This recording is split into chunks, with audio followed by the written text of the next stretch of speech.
Ladies and gentlemen, today is April the 7th, and we are about to begin World Discussion with Agent Smith. This is a living conversation where we read from chat and discuss the world with each other. Current events, foreign policy, economics, movies, you name it. We begin with another episode right now with Agent Smith. Smith. Hello. Yo. Hey, how are you? Pretty good. Just been doing a lot of dad stuff today. Whenever I play Dota, it makes me feel like a bus driver for 11-year-old kids.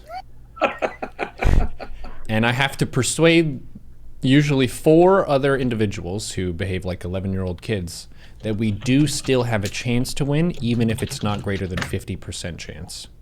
Mm-hmm. And this is very hard to do, and you need to speak to them in a calm and adult manner and state the facts of the battlefield to them, because that's kind of an anchor of making sure you stay on the road. You're the driver, you're keeping the team on the road. I was playing Drow Ranger, who's an archer character. She has very high agility and damage and is very sexy. And, well, I guess that's not part of her damage kit. But anyways, we're very far behind. The enemy team has map control, and I tell my team, we defend the high ground as 5 people, and we're going to win the fight. It's fine. And they're like, but he's bad. But he's bad. He's so fucking bad. We can't win because he's so bad. It's over. Stop. We defend on the high ground as 5 people. And then what happened? The enemy team, they got ahead. They got confident. They pushed up the ground as 5, up high ground. I killed all of them. And then we win the game. It's just like, these situations are like very normal game states. And they're losing their minds about a situation where, guys, we have a 47% chance to win. That's actually fine. You play it as it lies. They have like no resilience to any form of adversity. It's kind of shameful. But whenever you win those, it feels like an extra achievement of not only did I play my character well, I also grounded my team from descending into complete madness. Yeah, it kind of reflects how lines break historically in warfare. Mm-hmm. A lot depends on mental state, morale, overall impression of the battlefield, and people who can kind of control that and keep people focused on the fight to the point where they're not going to panic and run away. Yeah. That's very useful. Chat's historically mentioning George Washington having conversations like this when he's rallying the early Americans into battle. These guys don't know shit. Yeah, well, a lot of people get scared. Like, their survival instincts kick in and they're like, I think I'm going to die. And then they start panicking. But if you tell them, and this is a big part of how I'm guessing a lot of the, for example, American Civil War battles were fought, the Americans were doing guerrilla tactic shit where they're playing defensively using the landscape to their advantage and defenders' advantage. They're not like wanting to go out and take those conventional fights against trained British soldiers. That's a bad trade for them because they have better equipment and better experience most likely. What they want to do is they want to fight nasty and slow and just make it really obnoxious for people to attack into them, which doesn't mean that you have to run at them even. You just have to engage them and then take a favorable defensive fight. I think that's one of the things that's really hard to do in a military capacity is to work with objectively weaker forces. You have an objectively weaker army. Can you win? Technically, you can win, and there are lots of ways to do so. You can use the map. Like, that's a big part of why America is a country now, is we had a huge defender's advantage. The enemy's reinforcement line was like fucking months away. They can't just insta-port in a bunch more troops. So even if you can't win the decisive, aggressive engagements right away, you're going to beat them in a war of attrition over time. So like in that Dota game, we were very behind. The enemy team had a bunch of strong kind of melee heroes that are just beating people up whenever they step out on the low ground. So we just stubbornly stand at high ground and wait for them to get impatient and make a mistake. That's how you do it. Hang in there. A lot of people made major comebacks in the history of military stuff because they use cleverness, shrewdness, being able to be disciplined with when to be defensive and not attack. And then you have a lot of major empires that fell because they attacked too much. Like, I feel like Nazi Germany is a pristine example of that. They were an incredibly strong nation at the time, militarily speaking, and they could absolutely roll face, but you can only push so far before you kind of exceed your means.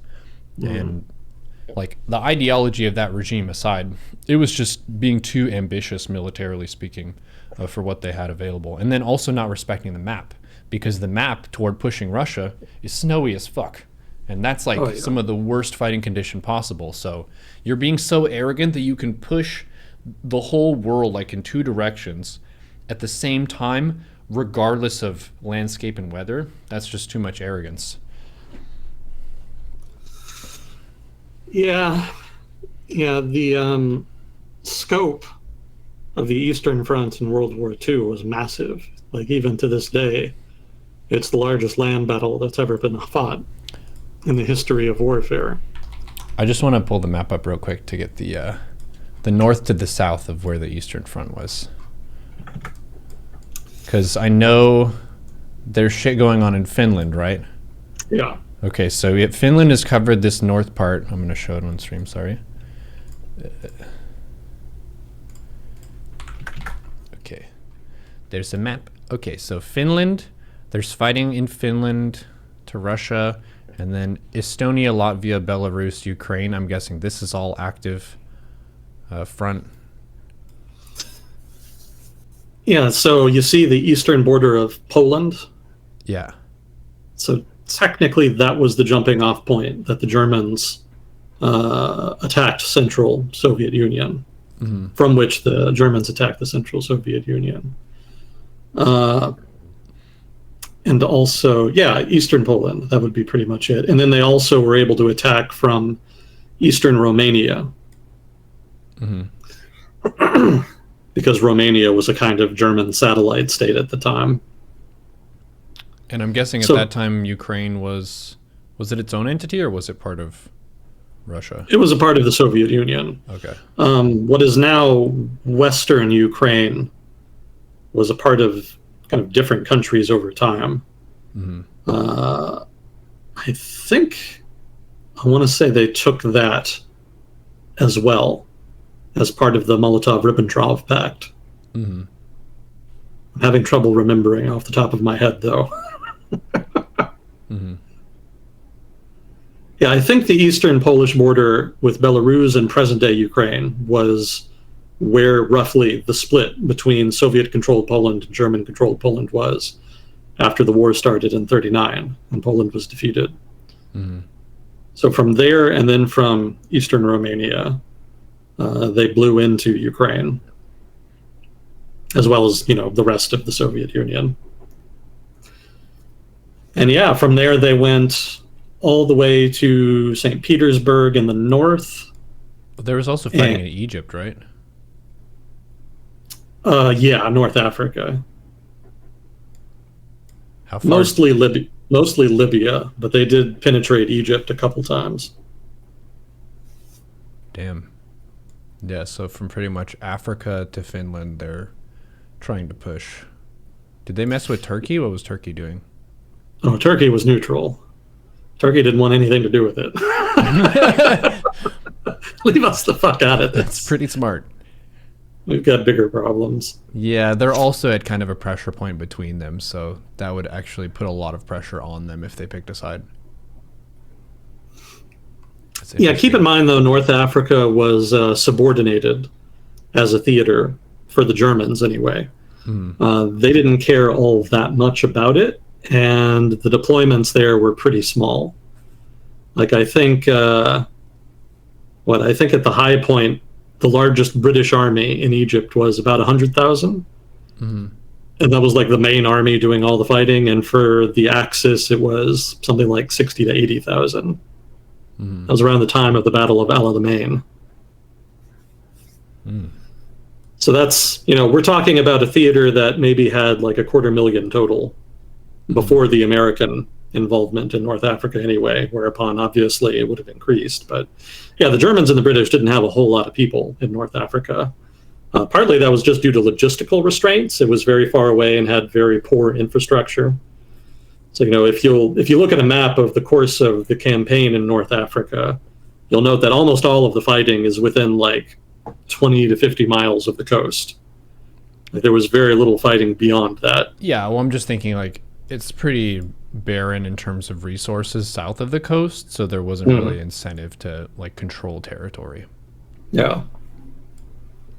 Yeah, I was thinking about, since we're kind of pointing out that the way the force was projected eastward by Germany, it makes you wonder, like, if you have that strong position of you have a lot of economic momentum, you have a high population, and you have a lot of like morale and like go get 'em energy, instead of taking like a military victory, I'm kind of feeling like investing in other countries in a way that you build them up and generate revenue from establishing trade and commerce with them. Like that would be a different way to go about world domination, where you simply make better stuff and make better deals and have better institutions, and you outplay other people just by capitalism, basically, instead of like wrecking shit. Because they did have a whole bunch of technology edges for the time. If their military equipment was as good as it was, that means their science level was super high. So a lot of different ways to go about that. Well, the trouble that Germany had in the 1930s is that after the Great Depression, that whole system of international free trade imploded. Everybody and their mother put up tariffs. And if you're a big empire, of which there were quite a few at the time, that meant that you could basically preserve your colonial holdings and their markets for yourself and your own manufacturers. So if you were a small country that had lots of industry, like Germany did, but did not have a large empire, then your experience during the Great Depression is that broad swaths of the global market were just cut off. You know, they just wouldn't let you have access to it. And there wasn't really anything you could do. You know, this is the same problem Japan had, right? Japan was maybe not quite an industrial power per se, but it was developing rapidly. But it didn't have a lot of natural resources. And so when all of these tariffs went up around the world, then they got hit disproportionately hard. And so it put countries like Germany and Japan in a position where they had to choose between suffering economically disproportionately due to their lack of control over some kind of broader international empire that they could use as an outlet for their economy and their production. That was the one choice, or they could seize those markets by force.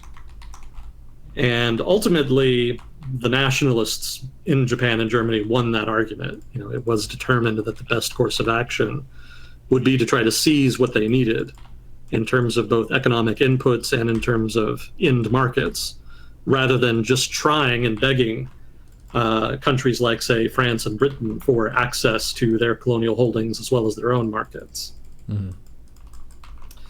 So, you know, I'm not saying the Germans were right to, you know, start the war, but they had economic incentives to. You know, it's true that trade is the better option. It would have been much better to try to coordinate international trade in the wake of the Great Depression to try to prevent a kind of cascade of tit-for-tat protectionist policies that just made things worse for everybody. But that didn't happen. And that made it increasingly difficult for those with more liberal preferences, you know, classical liberalism for Americans, for those preferring, you know, traditional liberal solutions to those problems, it became increasingly politically untenable to try to hold those views because of that collapse in trust, that collapse in access, and just the broader collapse in international affairs in the 1930s. Interesting, didn't know that. They got tariffed. Yeah, that's one of the reasons Japan ended up going to war with the United States. You know, they were dependent on imports of oil, largely from the United States.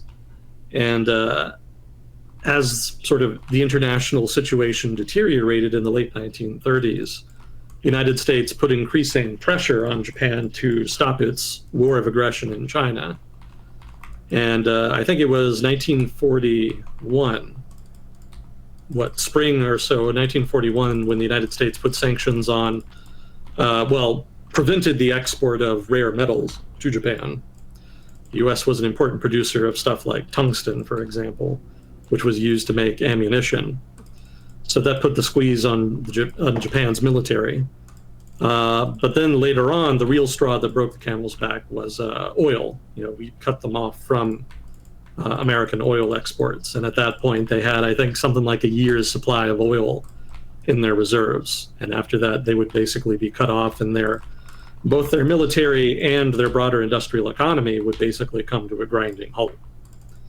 And so that forced the Japanese government to make a snap decision. Like, do we give in to the American demands, or do we go to war? And of course, at that point, the nationalists were very much in the driver's seat, and they believed that the international situation was at a point where there was a unique opportunity to expand Japan's holdings, grab an empire for itself with which it could gain access reliably to natural resources and end markets, and that this opportunity may never come again, and that then was the time to strike. And they ultimately did that. Were they like militarily at a power spike? Why did they think they could do that? I mean, they knew at the time, or at least the leaders at the time knew that it was a gamble.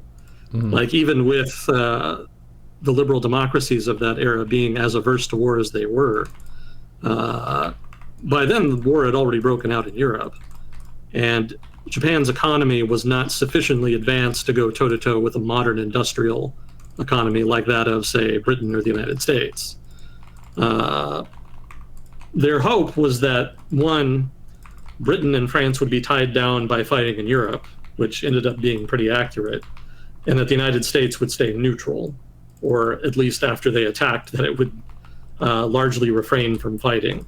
The expectation was that the United States public was not that interested in fighting a conflict, and that when faced with the prospect for a long, protracted conflict, would eventually prefer to negotiate peace.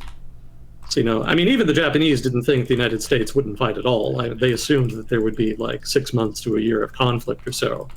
But what they wanted to do was to try to maximize American casualties and try to drag the war out long enough that eventually public support would wane. And they thought that would happen relatively quickly because, again, they thought the American public was very averse to conflict.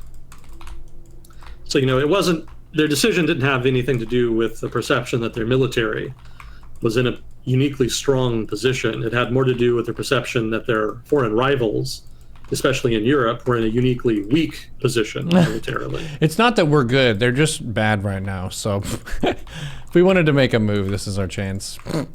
Yeah, that's pretty much what it came down to. But even that was, I mean, if you look at the state of the Japanese military, like, they were already tied down in China. Their army was badly overcommitted.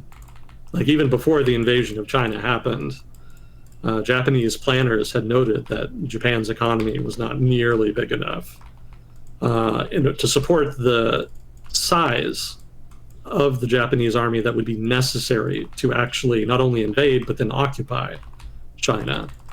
And so the result is that Japan ended up in a war that it couldn't win in China. Their hope was that the Chinese would basically just surrender after the initial victories. But when they didn't, they had no plan B. They were just stuck at war with a country that was too big for them to conquer. Perhaps more accurately, too big and too expensive for them to conquer. And so the result is that war just dragged out interminably until the end of World War II basically forced it to end. But that didn't stop the Japanese government at the time, specifically the Japanese military, which was basically in charge of the government by the late 1930s. They genuinely thought that even with their army tied down in an unwinnable war, they could still fight and win a war against European powers that were distracted and a United States that they didn't think actually wanted to fight. So, judging purely by the state of their military, they themselves were not in a great position just because of the war in China. Again, it was mostly due to European weakness, the perception that European empires were in decline, and that then was the unique historical opportunity to make a grand strategic move.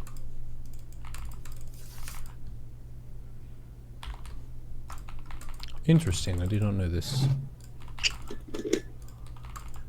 The why of World War II starting, and why certain people won and other people lost, but really the world lost a lot as a whole. So stop world wars.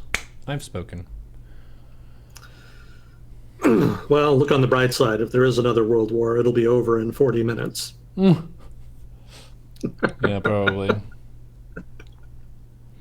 quick and clean. Man, there have been so many people. Jeez, it's like really interesting to see the hyperventilating news stuff of this thing is going to start World War III. Oh, the one that I saw this past week.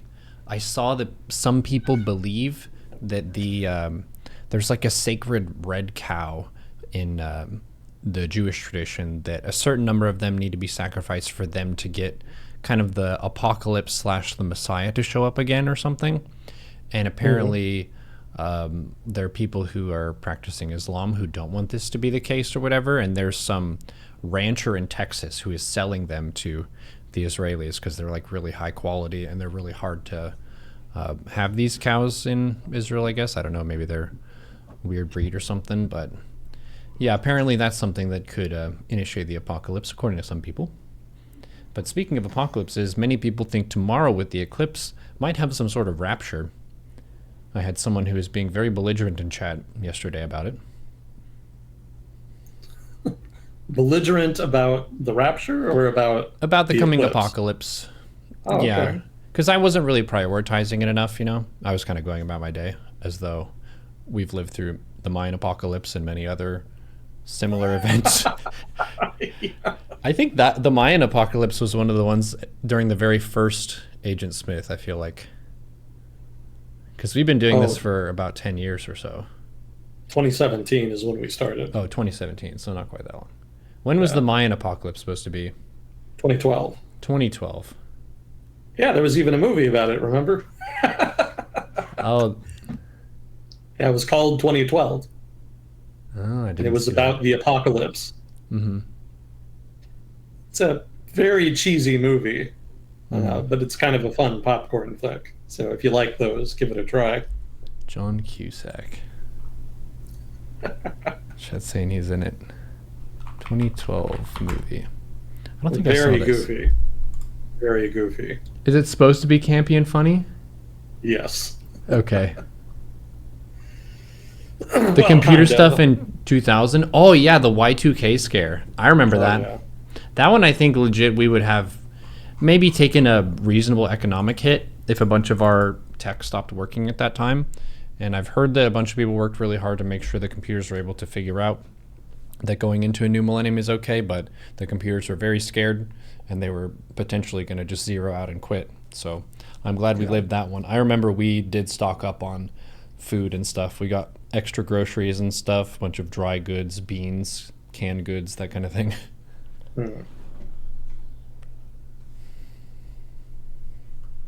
Yeah, I don't remember it. I mean, it was definitely kind of a big deal leading up to it, but then just nothing. Yeah.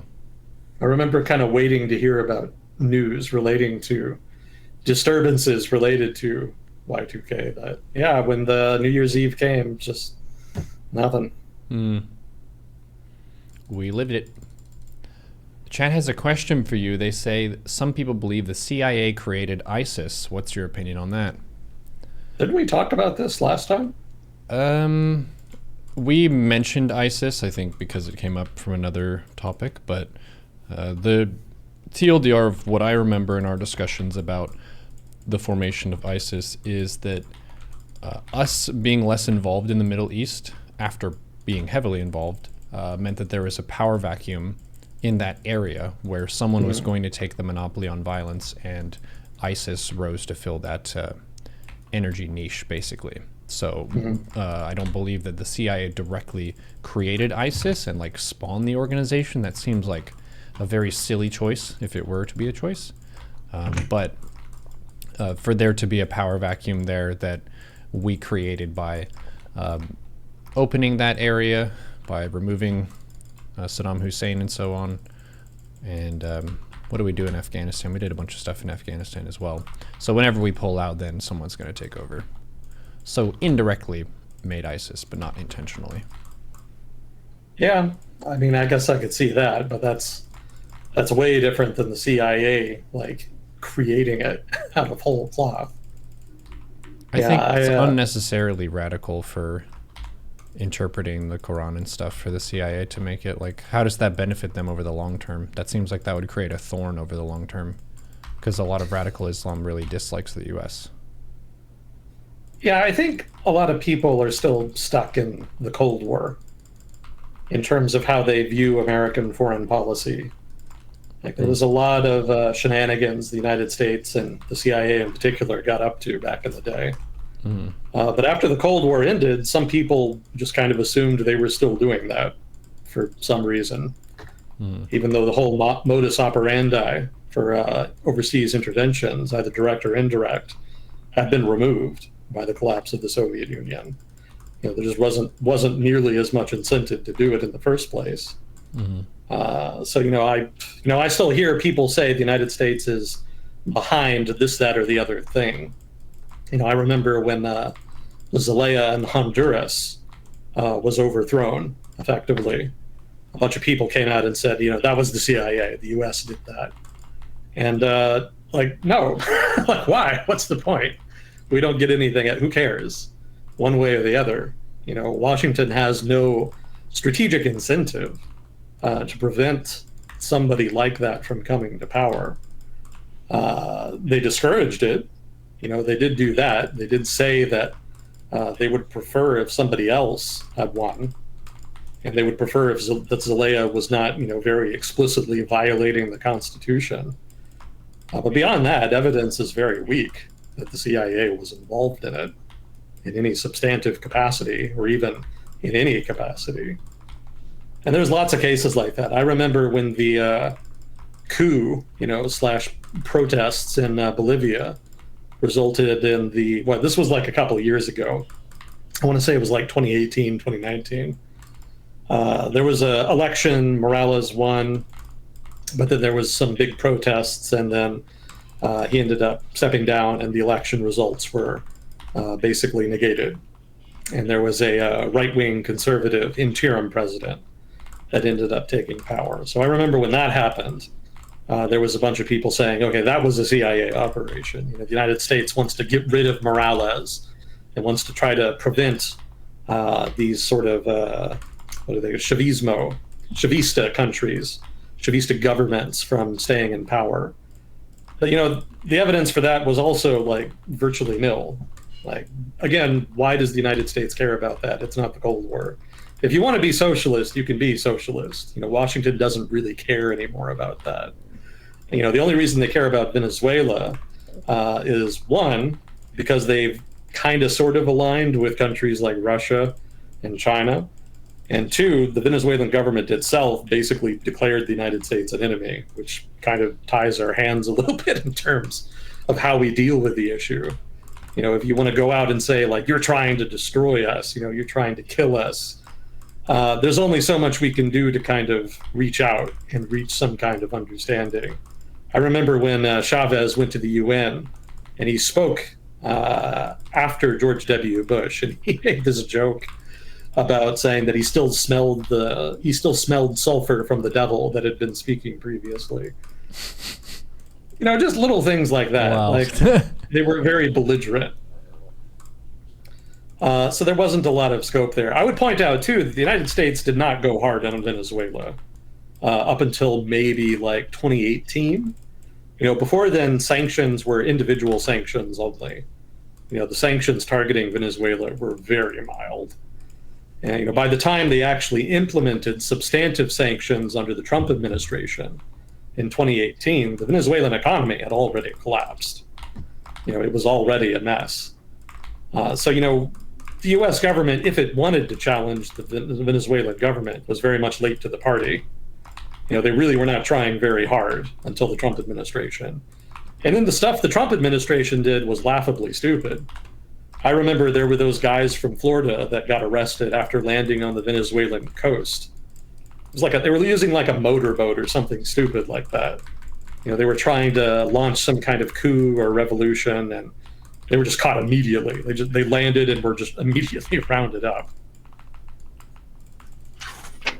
So, basically, long story short, I don't buy this idea that the CIA is as active now as it was in the Cold War. And I feel like that misperception is driving a lot of assumptions and expectations about what the US government is doing around the world. So, ideas that the United States created ISIS, for example, and is using them to sow instability around the world for some kind of benefit, some very ambiguously amorphously defined benefit. That, I think, is part and parcel of that. Because in the 1980s, the United States did do stuff like that. We were supplying various Islamists, rebels of one kind or another in Afghanistan during the Soviet war there, by way of the Pakistani ISI, who were our chosen intermediaries there. So yeah, there is some track record of that, but the impetus was the Cold War, right? We were trying to fight the Soviets, Soviet expansionism, communism, etc. What's the similar modus operandi now? Like, there's really not one. So I don't think the United States created ISIS. I think it's just an offshoot of Al-Qaeda that decided to go off on its own. Yeah, so chat, just because in the US we did that lots of times in the past doesn't mean we did it this time. Well, I mean, it's been, the Cold War lasted 40 years, thereabouts? Let's say 1947 to 1991, right? So that's 40 to 50 years. It's already been 30 years since the Cold War ended. And the track record of CIA ops of one kind or another outside the United States in that 30 years is pretty tame. Like, there hasn't been nearly as much activity there as there was in the Cold War, certainly in the early part of the Cold War, when the CIA was very active. So, it's a different era, and I feel like people are not judging it as a different era. They're trying to use an older era as a kind of measure and barometer. Mm-hmm. It could be that as competition with the Chinese government escalates, that there is a corresponding escalation in CIA activity. But we're not there yet. I haven't really seen a lot of evidence of CIA shenanigans with other governments lately. Maybe with the election of, what's-his-face in the Philippines. Oh, shit, what was his name? He's the current sitting president. He replaced Duterte. Marcos Jr., that's what it was. So maybe there's room there, since the CIA obviously had connections to the Marcos family. And Marcos Jr. has been pretty pro-American in terms of his foreign policy outlook. So maybe there was some support there, given that the Philippines' foreign policy had kind of been prevaricating on just how pro-American or pro-Chinese it wanted to be. That's pretty much the only example I could think of where you could make a decent case for CIA intervention, where I can see a clear-cut incentive for American involvement. Beyond that, like what? The CIA, for the most part, has focused disproportionately since 9/11 on counterterrorism. That was their big thing from like the year 2001 up until maybe mid-Obama administration. And even then, they were still pretty active in Afghanistan for years afterwards. That was much more their focus, rather than trying to overthrow governments or, that kind of thing, or suppress socialism. The CIA is not an anti-socialist institution. They certainly were during the Cold War, but now that the Soviet Union is gone, there's not any incentive there. If you want to point at Cuba as an example of the U.S. being anti-socialist, I would point out that the main reason the United States still goes hard on Cuba is principally just because of Cuban emigres in Florida. There's a lot of votes to be won by being tough on the Cuban government. That's the main reason. There's not like a major foreign policy objective there. It's not like a coherent plan to dismember any and all socialist states in the world. It's really just convenience on the part of successive presidents trying to win Florida.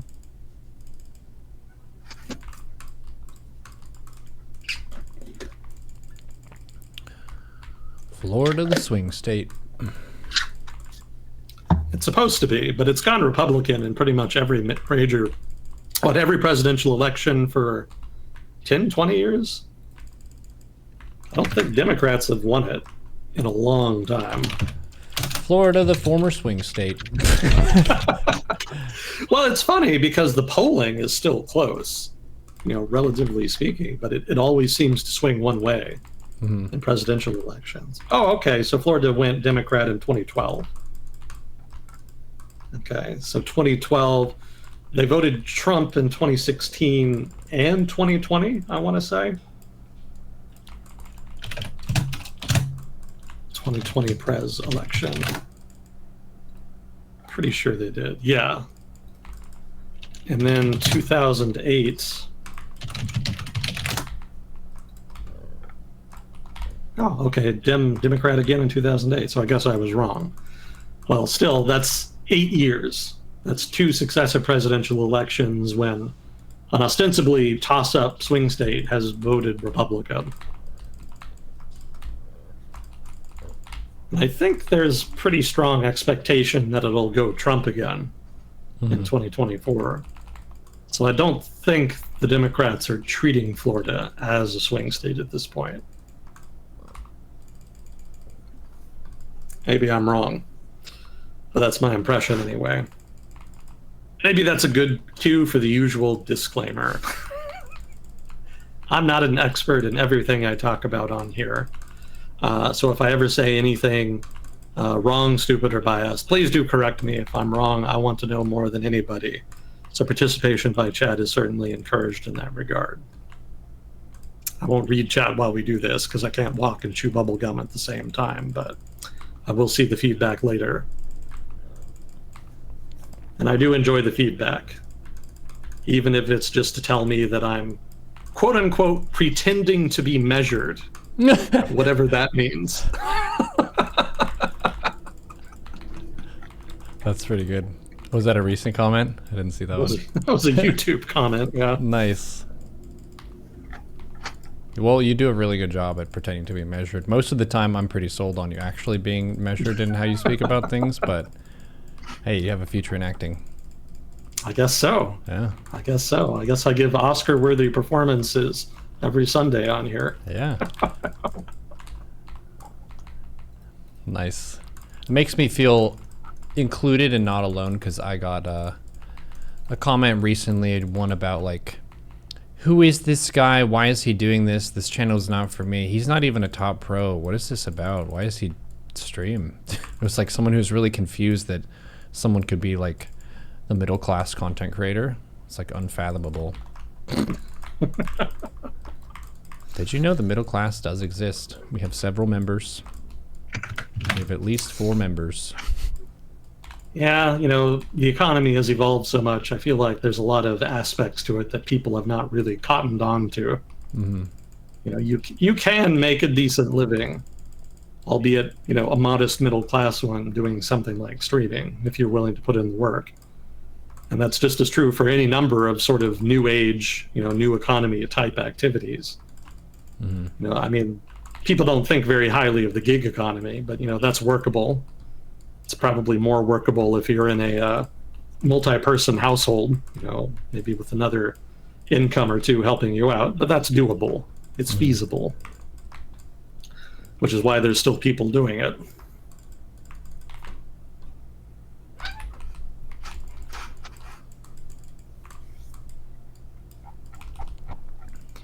Well, was there anything you wanted to get to in particular today? Yeah, chat was mentioning Israel's been popping off doing stuff recently. Oh yeah, they killed somebody. Well, okay, they've been killing a lot of somebodies lately, but more specifically, they assassinated an Iranian general in Syria. I think it was specifically in Damascus. Yeah. He was a Quds Force general, which is like Iranian special forces, basically. And he was in Damascus to meet with representatives of Hezbollah, which is the big militia in Lebanon, which is very, very anti-Israel, and has been sort of intermittently rocketing targets in northern Israel, although they don't seem to be trying very hard. Something like 80,000 people have had to evacuate from northern Israel because of it.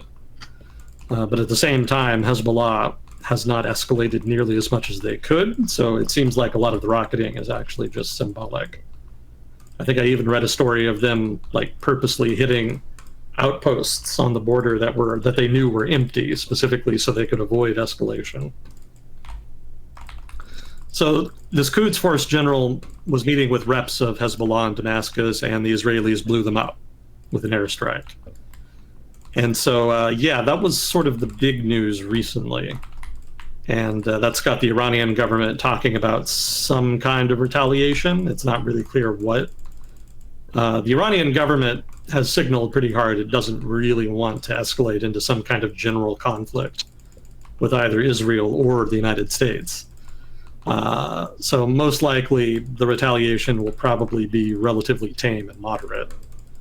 But the risk is always there of, tit for tat escalation spinning out of control. So that's got some of the news media spazzing out a little bit, as they so frequently do. Mm-hmm. But it probably won't come to anything.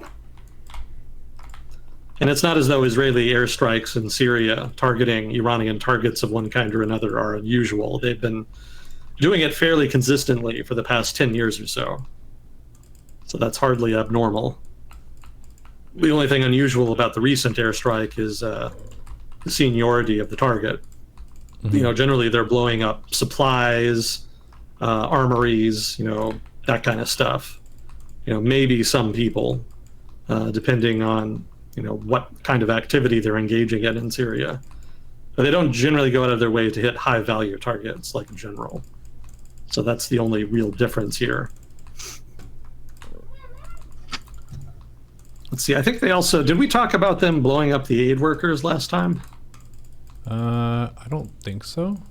Okay, so there's an NGO called World Central Kitchen. They and their personnel have been trying to distribute food aid in Gaza since the conflict started. And recently there was a series of Israeli airstrikes that targeted one particular convoy, which pretty much wiped out everybody in the convoy. And there was a number of foreign citizens that were participating in the convoy, so foreign governments ended up getting involved and were very upset. The Israeli government, and actually Netanyahu himself, apologized for it. It was actually apparently an accident. They had thought, so they say, that there were gunmen in the convoy and that it must then be a Hamas convoy. And so they blew up one car that they knew had gunmen in it. They had seen somebody with a weapon enter the vehicle, so they blew that up. But then some survivors got out, got in another car. So on the assumption that they must be militants too, they blew up that car. And then survivors from the second car got out, got in a third car, which was then also blown up. So basically everybody was killed. Damn. And it didn't come out until a little bit later that they had actually just been NGO workers instead of Hamas militants. Damn. So the Israeli government had already been under pressure, for the violence of the campaign in Gaza. But after foreign nationals were killed, a number of governments, including the United States government, ramped up the pressure and kind of started leaning on the Israeli government even more to try to rein in the violence and try to take steps to reach some kind of ceasefire. So that seems to have worked to a degree. There are some signs that the Israeli government is considering that. They did withdraw all but one brigade from southern Gaza ahead of what are apparently going to be a renewal of talks in Egypt with Hamas over a potential ceasefire. But the Israeli government also says that the withdrawal of forces from southern Gaza has more to do with rotation. Supposedly they're rotating forces out to rest them so that they can send in units on a more sustainable basis rather than flooding everything they have all at once. That works if you're only going to be deployed for a short amount of time. But if it's going to be a long-term conflict, as the Israeli government keeps insisting it's going to be, you do have to kind of introduce units piecemeal so that units have time to rest, relax, rearm, and then eventually re-enter the conflict to replace other units that have completed their tour, however long that may be. So the Israeli government is saying that these signals are not substantive, even if they are happening in the lead up to the talks. So make of that what you will. We'll see what happens in the talks, whether one side or the other is actually genuine about making some kinds of concessions that would be prerequisite to an eventual final negotiated settlement. It's impossible to tell, but it's at least encouraging that they're talking at all. That at least is an improvement. So that's something to keep an eye on. But other than that, the fighting continues apace. There hasn't been any change in that regard.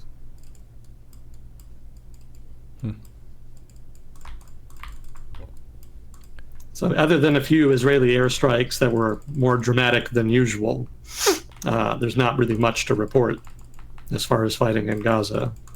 Gotcha. So not super different from status quo, but definitely moves have been made. Yeah. I'm sure if and when the Iranians retaliate, you'll hear about that in the news, and there will be a whole thing about it. Mm-hmm. So you can look forward to that in the upcoming week or two.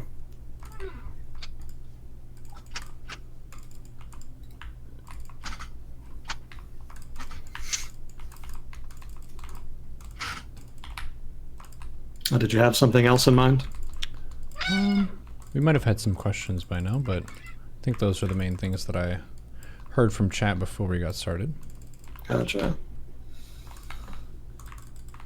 Is there any news? Oh, wait.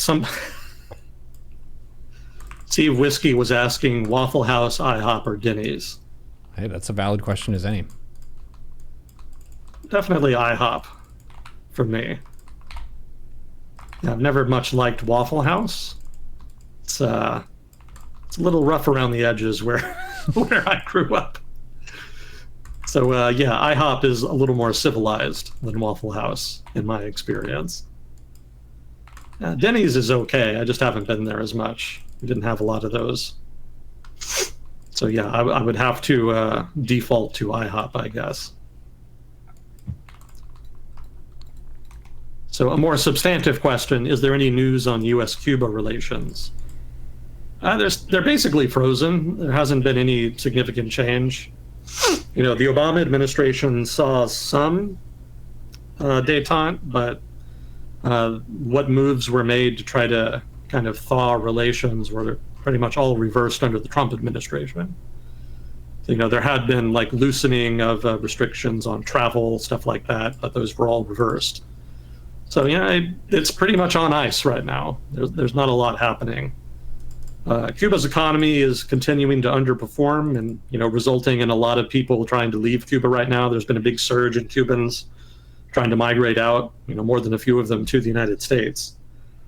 And supposedly the Cuban government is coordinating with Nicaragua to give visas to Cubans so that they can fly to Nicaragua, and then make the trek north to the U.S. border with Mexico and to try to cross that to get into the United States. That's apparently a little bit safer and faster than using trafficking networks to get out of Cuba and then into Central America. So, you know, some people in the United States were complaining about that, saying it was a conspiracy by Cuba and Nicaragua to try to flood the United States with migrants so that they could tax the remittances that they send back to their families. I don't think it's a conspiracy. I think it's just common sense. You know, governments of like mind in the region have often eased travel restrictions of one kind or another and entered into visa agreements like that. So, you know, I don't think it's part and parcel of some grand plan. I think it's just it's a normal occurrence that migrants are taking advantage of for their own purposes. I don't doubt that the Cuban government benefits from remittances. You know, certainly they have an incentive to encourage it, but I don't think they care that much about it either. You know, the Cuban government's approach to economic difficulty is political repression, more so than any kind of innovative economic policy. You know, going out of your way to encourage immigration to get more remittance money, that's pretty smart, but I think it's kind of beyond the capabilities of the Cuban government. I suspect a policy of such nuance is not really in their wheelhouse. You know, they're going to go for repression and then trying to incentivize tourism. I suspect those are going to be their main approaches to dealing with the economic downturn. Significant economic liberalization is not going to be in the cards. You know, they have been moving in that direction. You know, they have been slowly opening things up since Castro died, roughly. But they're nowhere near like full liberalization, and that's probably never going to happen while the communists are in control there. Or at least while this generation of communists are in power anyway. But yeah, other than that, nothing doing. You know, U.S.-Cuban relations are pretty much status quo. So I don't really have anything to report there, or at least nothing I've read about.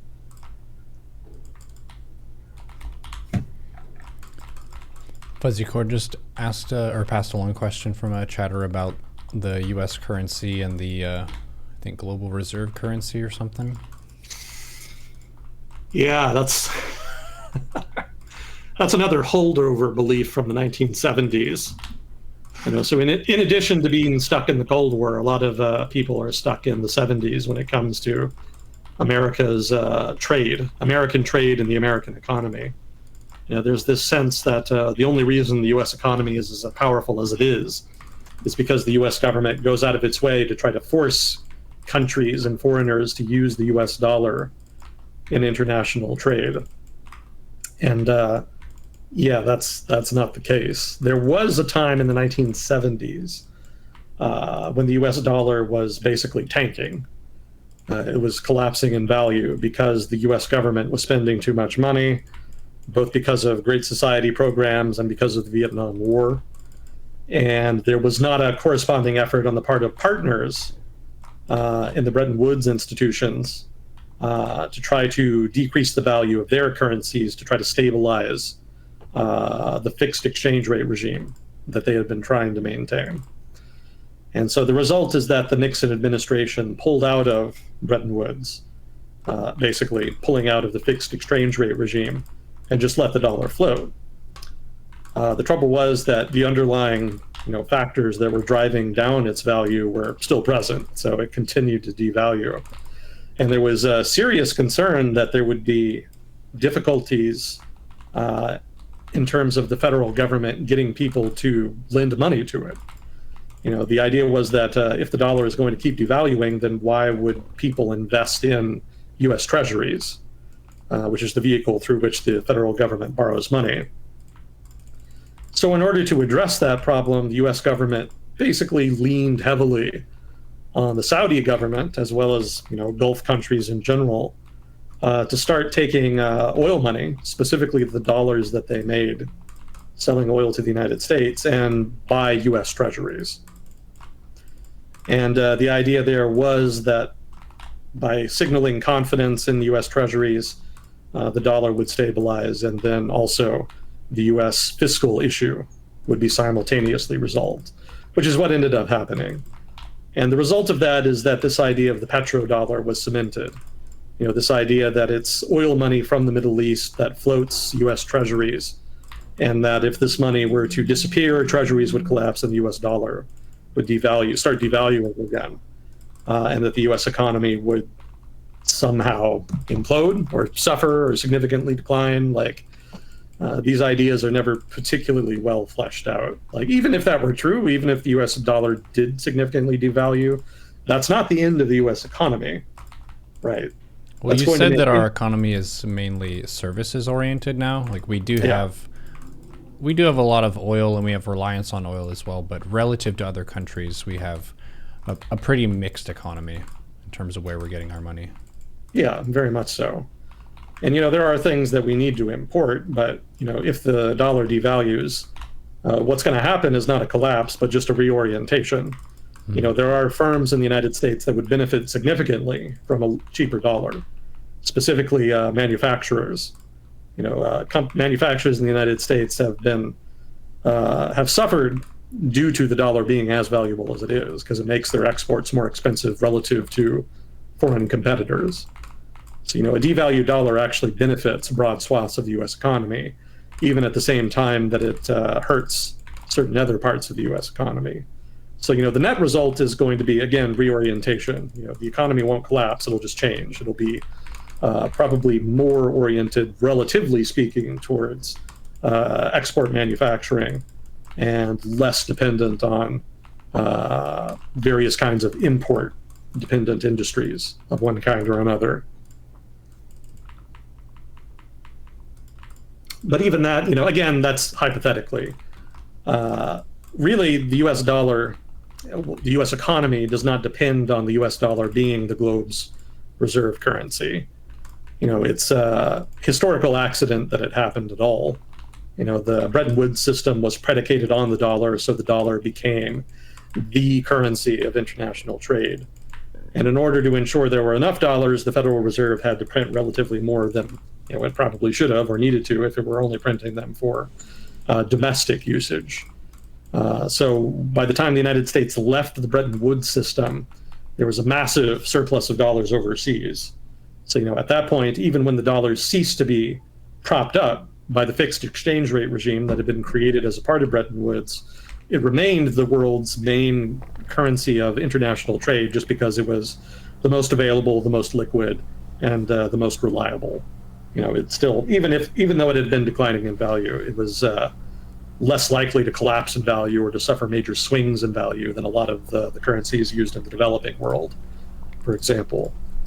And for those curious, yes, there was the Deutschmark and the Swiss franc, and there were other currencies at the time that were considered more reliable and that were more reliable. But their disadvantage is that they were much less available. There was not nearly as much of those currencies available on the market as there were dollars. So even if the dollar was not quite as reliable, it was still preferential because you could actually get them.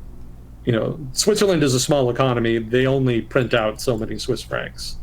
There's only so much economic activity in Switzerland. So there's, in turn, is a pretty limited number of Swiss francs that you can get. So, if you need a small number, then yeah, maybe you can put your savings in that, in a small amount of Swiss francs. But if you need to invest a large amount of money, or if you need to borrow a large amount of money in Swiss francs, it's very, very difficult.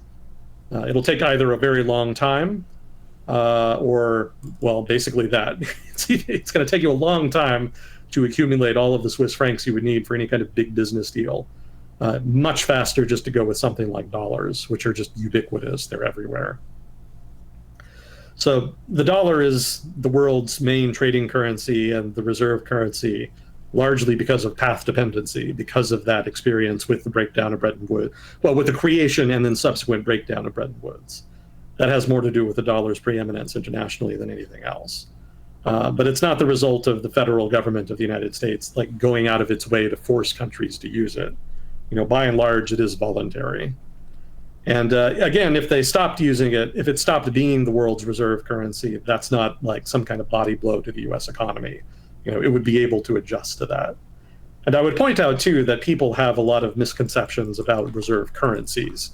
It's not as though there's one reserve currency in the world. Actually, there's many. People use not only dollars, but also Japanese yen, Swiss francs, euros, what have you. It would be stupid to put all of your money, all of your savings in just one currency, and I'm not talking about individuals, but like major financial institutions. They try to diversify currency risk by investing in multiple. So nobody who has large amounts of savings anyway is going to just put all of their stuff in one reserve currency. Certainly not just the dollar. There's generally going to be some degree of diversification there. So that's why if you look up reserve currencies, you'll find that it's not the US dollar with 100% of that market. It's like 60%. As far as money invested in reserve currencies, about 60% is in the dollar, and then it's divided amongst a multitude of others. So if the US dollar were to decline relative to the others, that's entirely possible. And in general, that's been happening over time. Like the euro, for example, has been growing its market share in that space over time. And the Chinese yuan, the Chinese government has been trying to get the yuan to grow in that market. It's been a little difficult to do since market confidence in the yuan is a little shaky. Certainly there's strong fundamentals in the Chinese economy, but there's also no rule of law. So you may or may not be able to get the yuan that you want when you want it and spend it how you would like to. Financiers prefer to have a lot more liquidity and flexibility in terms of access to their money. So other currencies are actually much better than yuan right now anyway, in that regard. And that's the major impediment right now to the yuan's ascendancy as a major international currency. So if the US dollar were to fall from like 60% to, let's say, 50% or 40% or whatever, that's fine. That's just a relative adjustment at the margin. It's not going to hurt the overall US economy. It's going to be mostly of concern to Forex traders and maybe some major investors. And that's it. It's not going to be that noticeable. So this imaginary day when the US dollar ceases to be a viable major reserve currency to be quickly followed by the collapse in the U.S. economy and the collapse of global U.S. hegemony. That's not in the cards. Like, if there is a collapse in U.S. hegemony, it's not going to be because of that.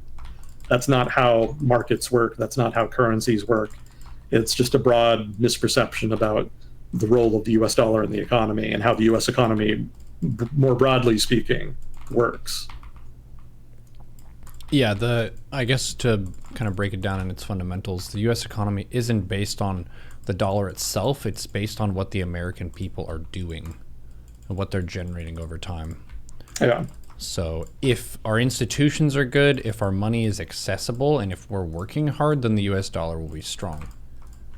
And even if the U.S. dollar is weakened a little bit, if people are still making shit and working hard, then you're still generating a lot of value. So yeah, I guess it's not quite as spooky as it sounds, especially since a lot of our main advantages are baked into the way that we do stuff. Of you can get your money in the U.S.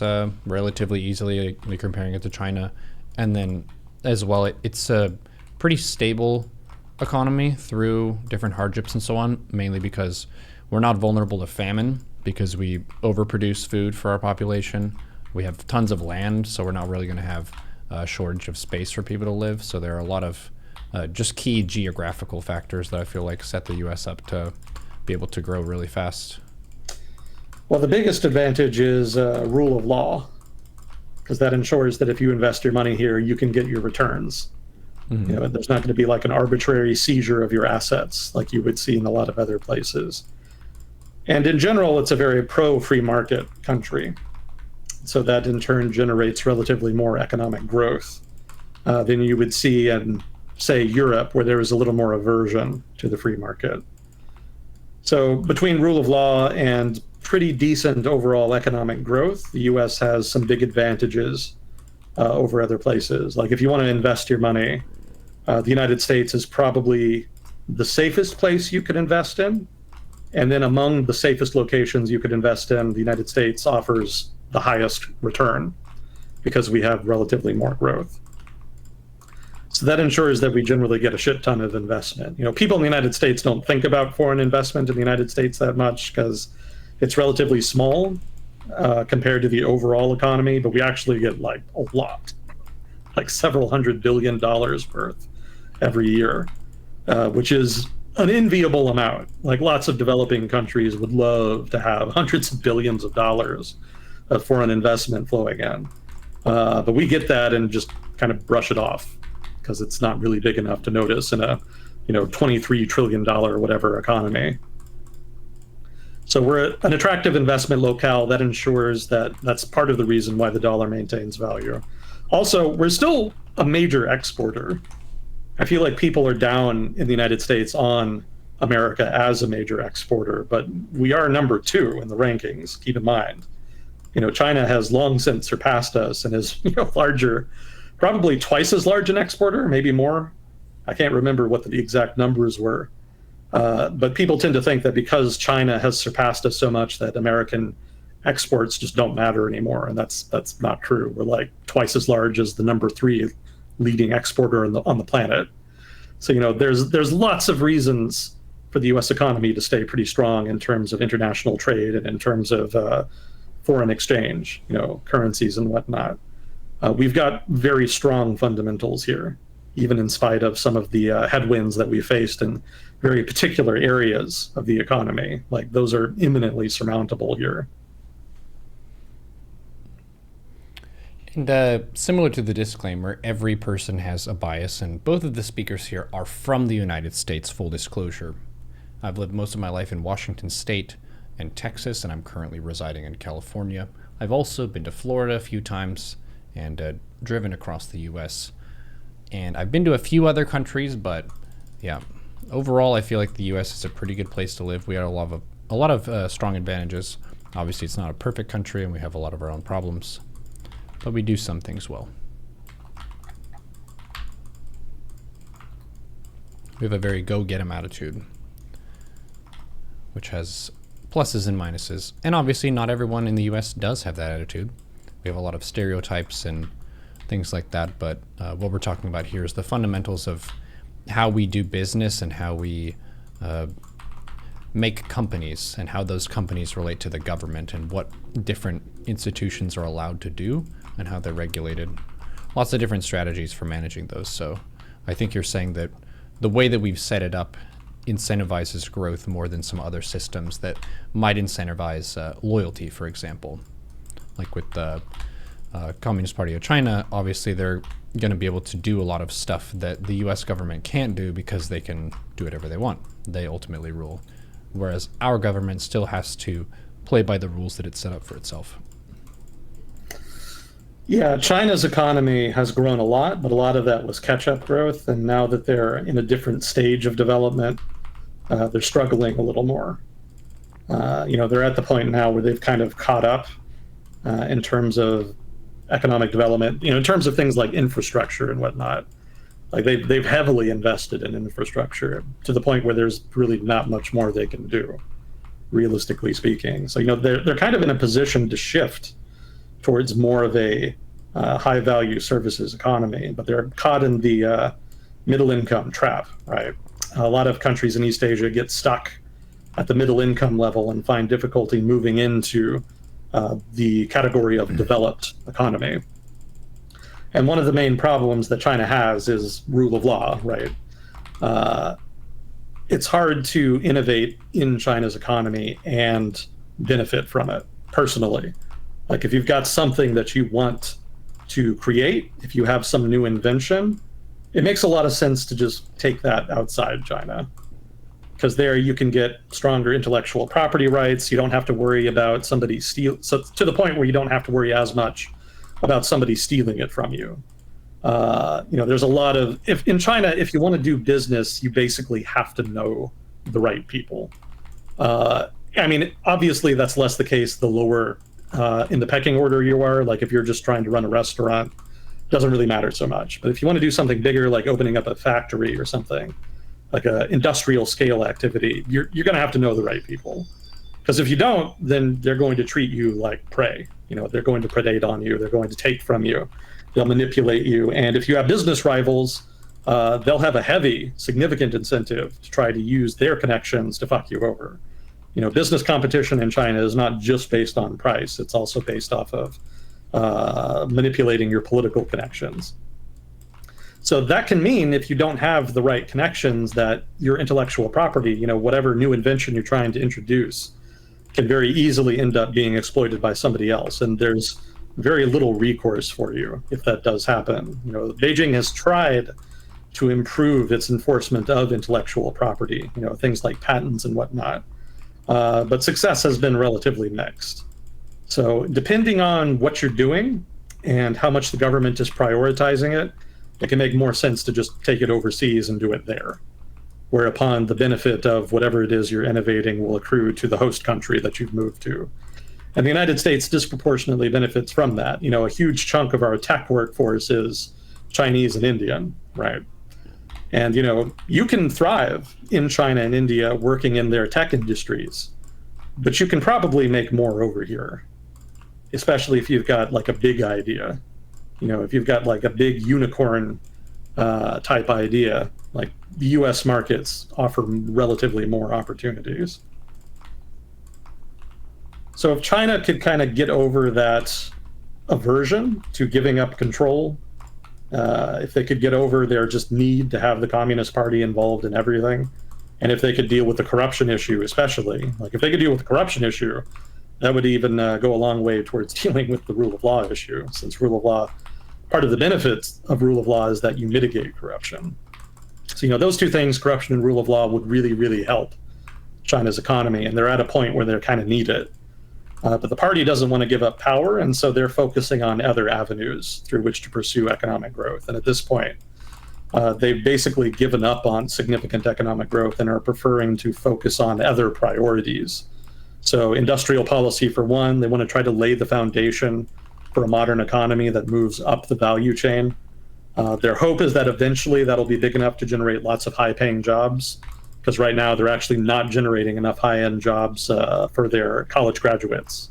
If you're a college graduate in China, you're having a rough time right now.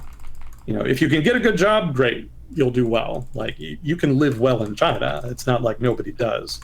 but a disproportionate share of college graduates in China really struggle to find solid, well-paying, reliable employment after they graduate.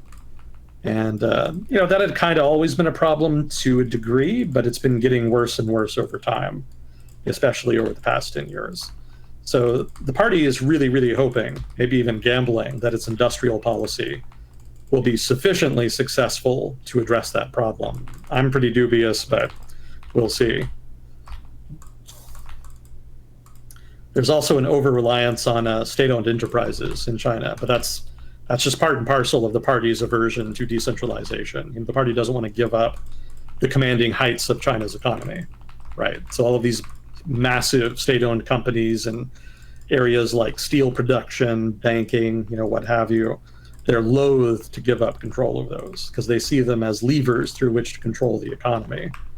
But because they're inefficient and soak up so many resources, it actually leaves the overall economy less efficient, less productive, and less able to generate the kind of growth in terms of jobs and overall production that is needed to really push China into its next stage of development. So, these are all big headwinds for them, and they can't really get past them.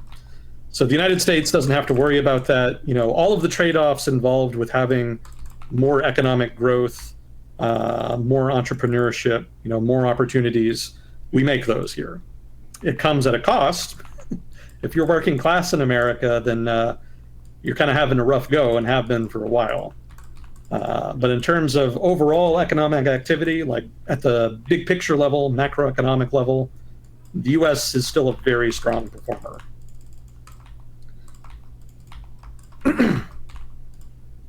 Yeah, Europe has a similar problem. They have strong rule of law, but because they don't lean into the market economy as much in terms of public policy, they tend to underperform in terms of economic growth and opportunities.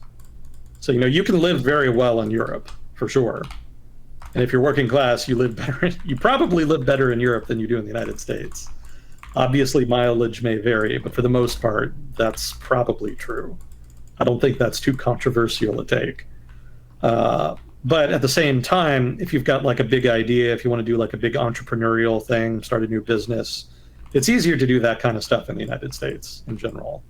And we also have more dynamic capital markets. We have more venture capital, for example.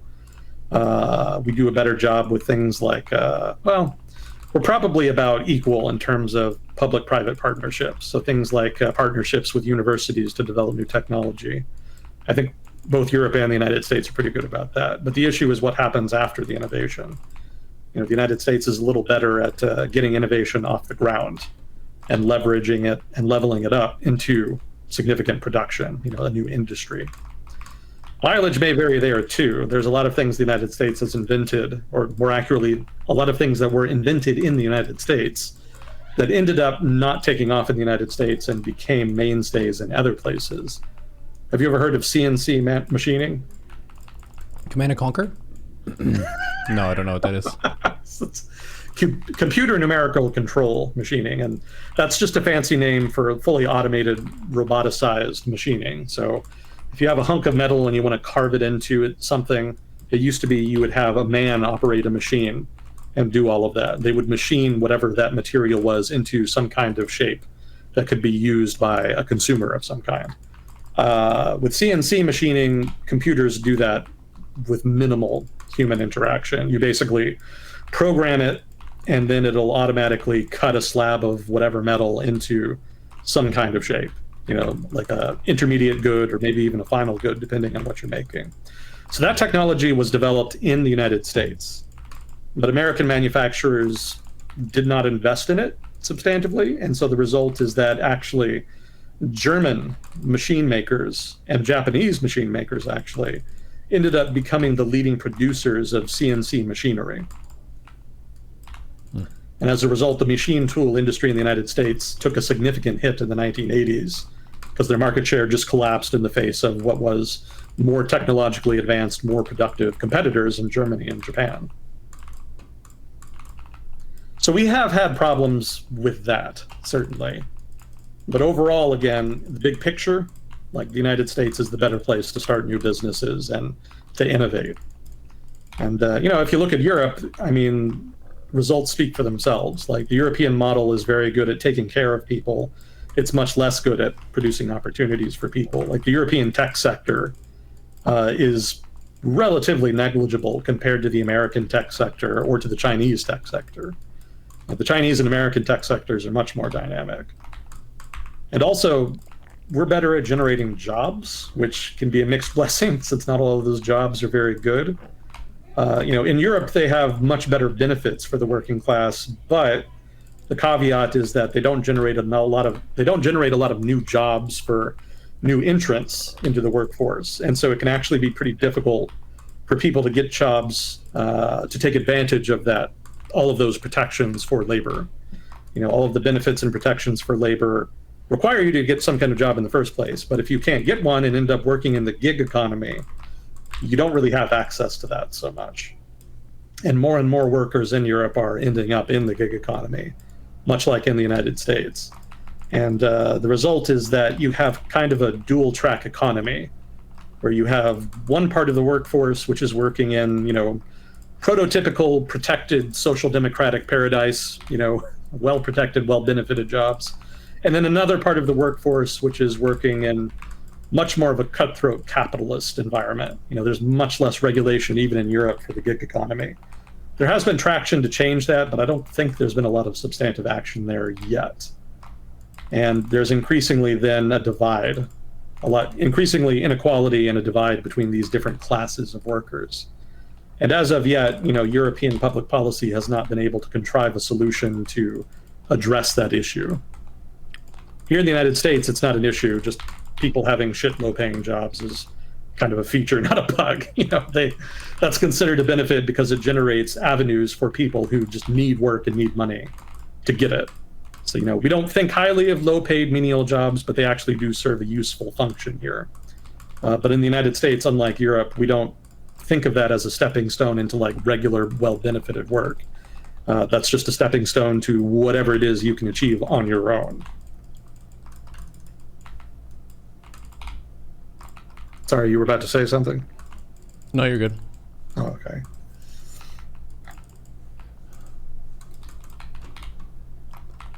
Just spicy battles versus Protoss. Heaven, thank you for the raid. Welcome. We are doing world discussion with Agent Smith.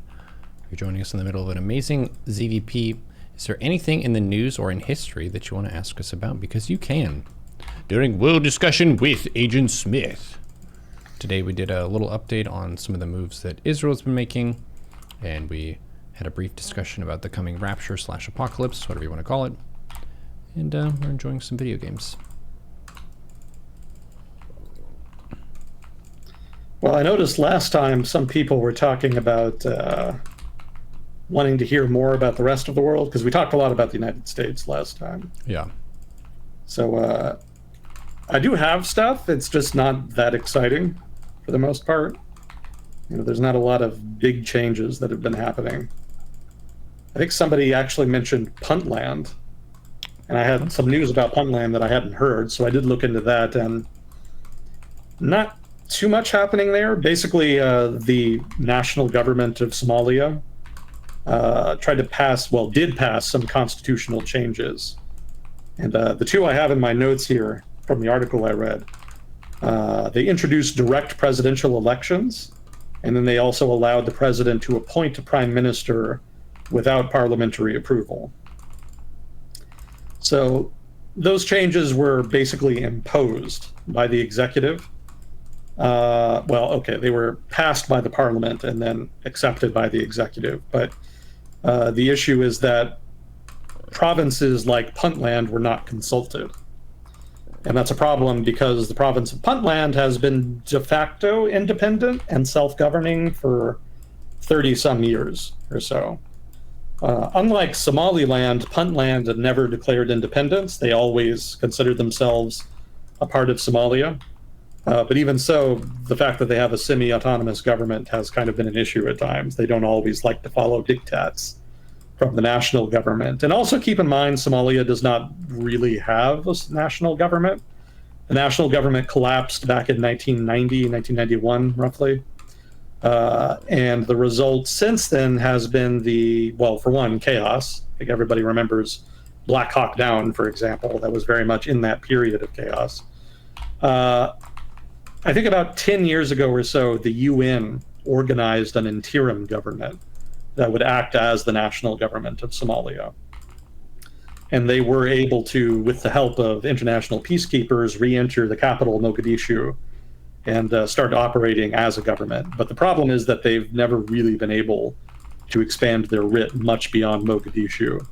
There's a couple chunks of Somalia that are being occupied by neighboring states, not because they want to annex them, but just because they're trying to create a kind of buffer territory to separate them from Islamist radicals operating in Somalia. That's a whole conversation unto itself. But beyond the areas held by either regional states or UN peacekeepers, the national government of Somalia really only exists in a few pockets. It's not really a substantive national government. You can almost go so far as to say that the president is basically just the mayor of Mogadishu at this point. And even control of Mogadishu is contested. You know, there's not infrequent suicide bombings from al-Shabaab there. So the national government, which barely exists, imposed a change that the autonomous government of Puntland did not approve of. And the result is that Puntland's government said that it was going to withdraw from the country's federal system and that it would govern itself independently. Now, this is not a declaration of independence. It's basically just them saying, we're not going to listen to anything else you say until you do what we tell you. And what they're telling them to do is to basically pass some kind of rule that requires any changes to the Constitution to be done in consultation with the Puntland government.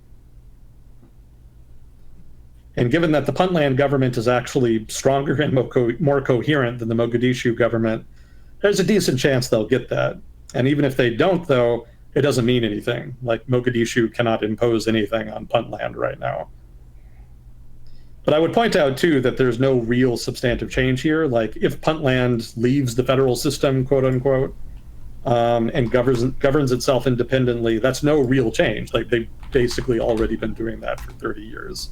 In so much as they were part of the federal system, that is to say, the national government, that was pretty much only the case on paper.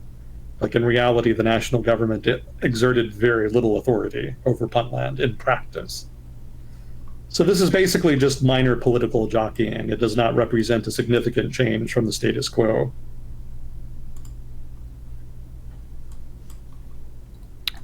Puntland? Yeah, it's in northeastern Somalia. It's actually right next to Somaliland, which is in northwestern Somalia. Well, it's in northwestern Somalia if you consider Somaliland a part of Somalia. Obviously, the Somalilanders don't consider themselves a part of Somalia. They declared independence decades ago. Mm-hmm. They've been doing a relatively good job of it. They're actually better governed than pretty much any other part of nominal Somalia at this point.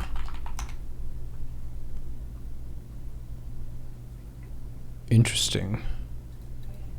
It's not very well marked on Google Maps where Puntland is.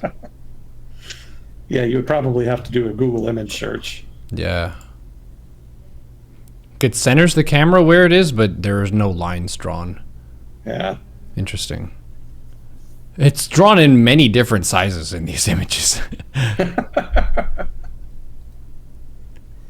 Yeah, roughly speaking, northeastern Somalia. That's actually where a lot of the pirates that Somalia used to be famous for operated out of. What do you mean used to be? Did they get taken care of? Pirates out of business?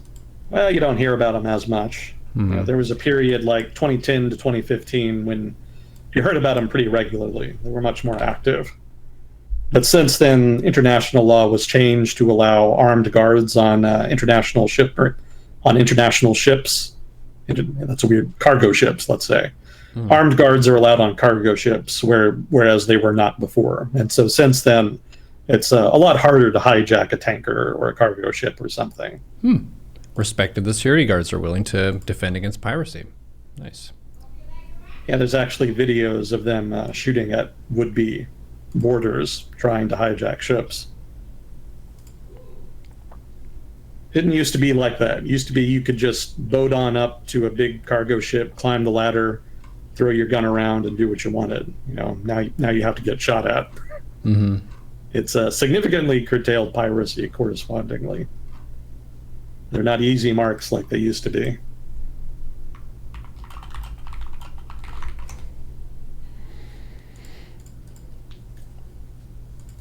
The real borders of Puntland are in our hearts. Yeah, kind of while we're in the region, have there been any major cleavages in Djibouti recently? I said that before we started, and I was like, that's too good.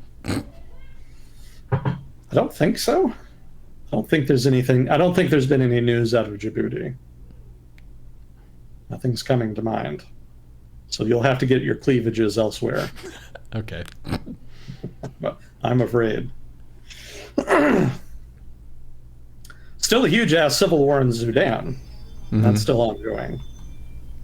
I haven't heard anything new there as far as major changes and territory controlled by one side or the other. Yeah, the Sahel is generally still in collapse.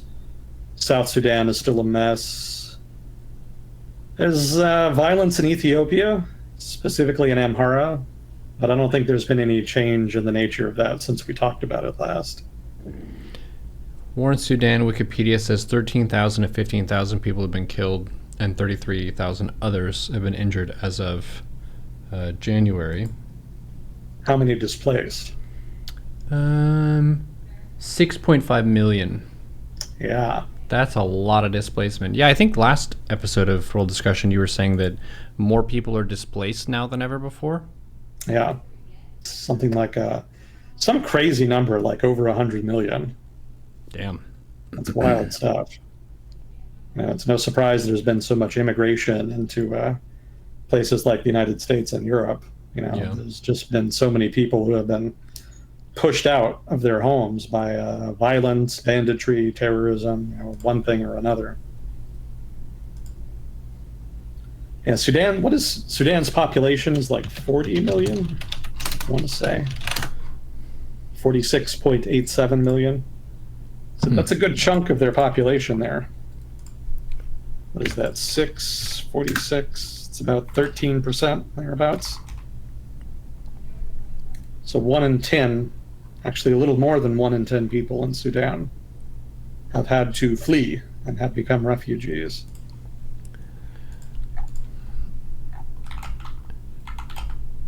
One in 10 people had to flee. How many in, this is a bit of a shift, but how many in Ukraine were displaced? A lot. Let's Google it. Because there's several million in 6 million. Okay. 6.3 million outside Ukraine. And then 3.6 are displaced within Ukraine. Oh, so that's 9 total then. Yeah. Okay. So the 2022 population was 38. Now let's do pre-war. Pre-war population 43. So 9, hang on. 9, 4, damn it. 43. 20% displaced. Damn. 20% of the pre-war population is displaced. Damn. So 20% of Ukraine, 10% of Sudan.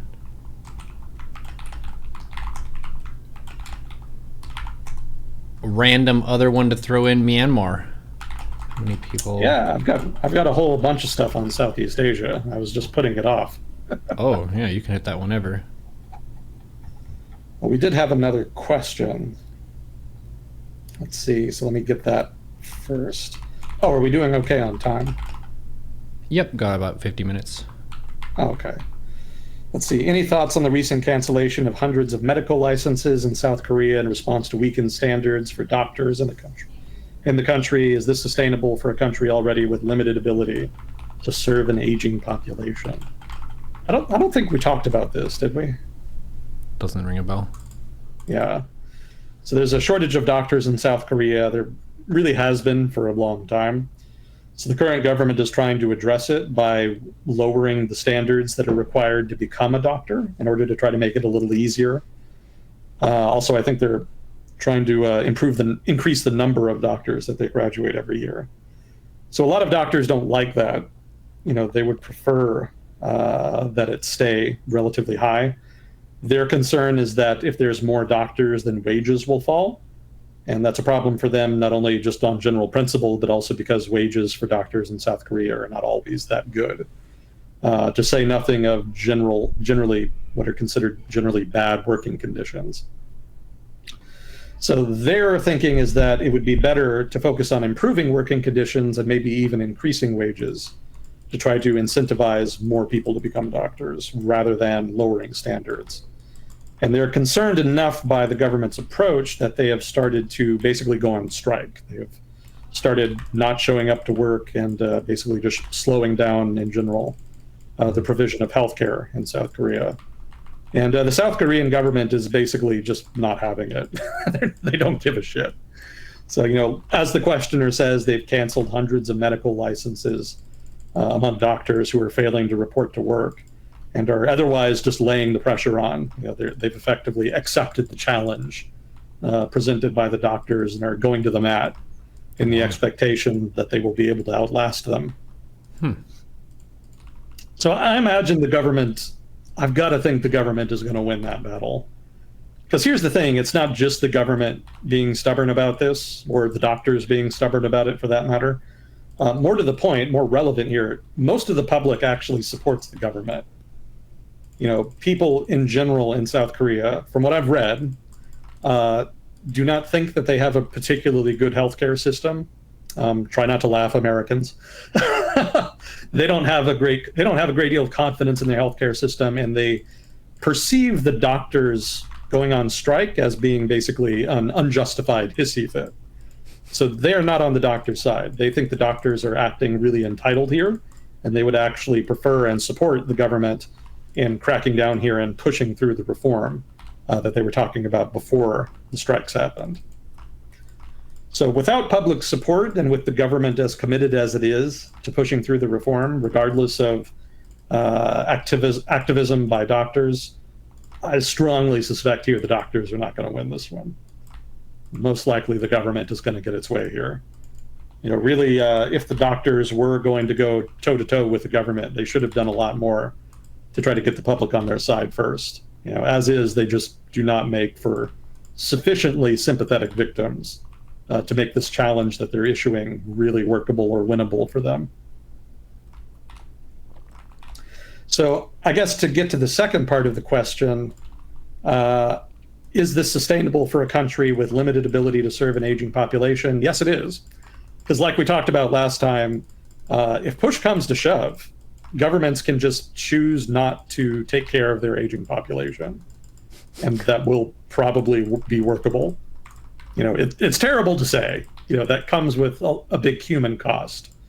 But, if they have to just cut cost, if they just don't have the money, I think they will just choose to do that and go that route.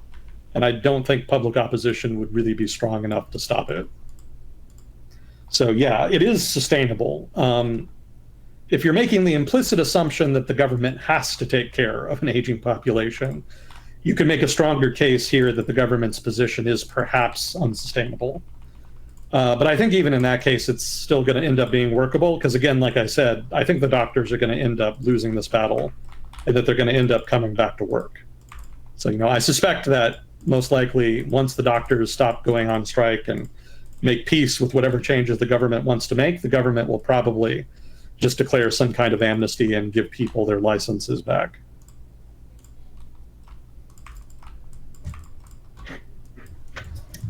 I could be wrong, but that's my expectation right now. Fair prediction. And then South Korea is a country that has a lot of heavy representation in StarCraft relative to basically any other country in Asia. They're still very strong in SC2. The current best player is from Finland, Cyril, by most people's count. But aside from that, South Korea is probably the most heavily represented country in the world in the game.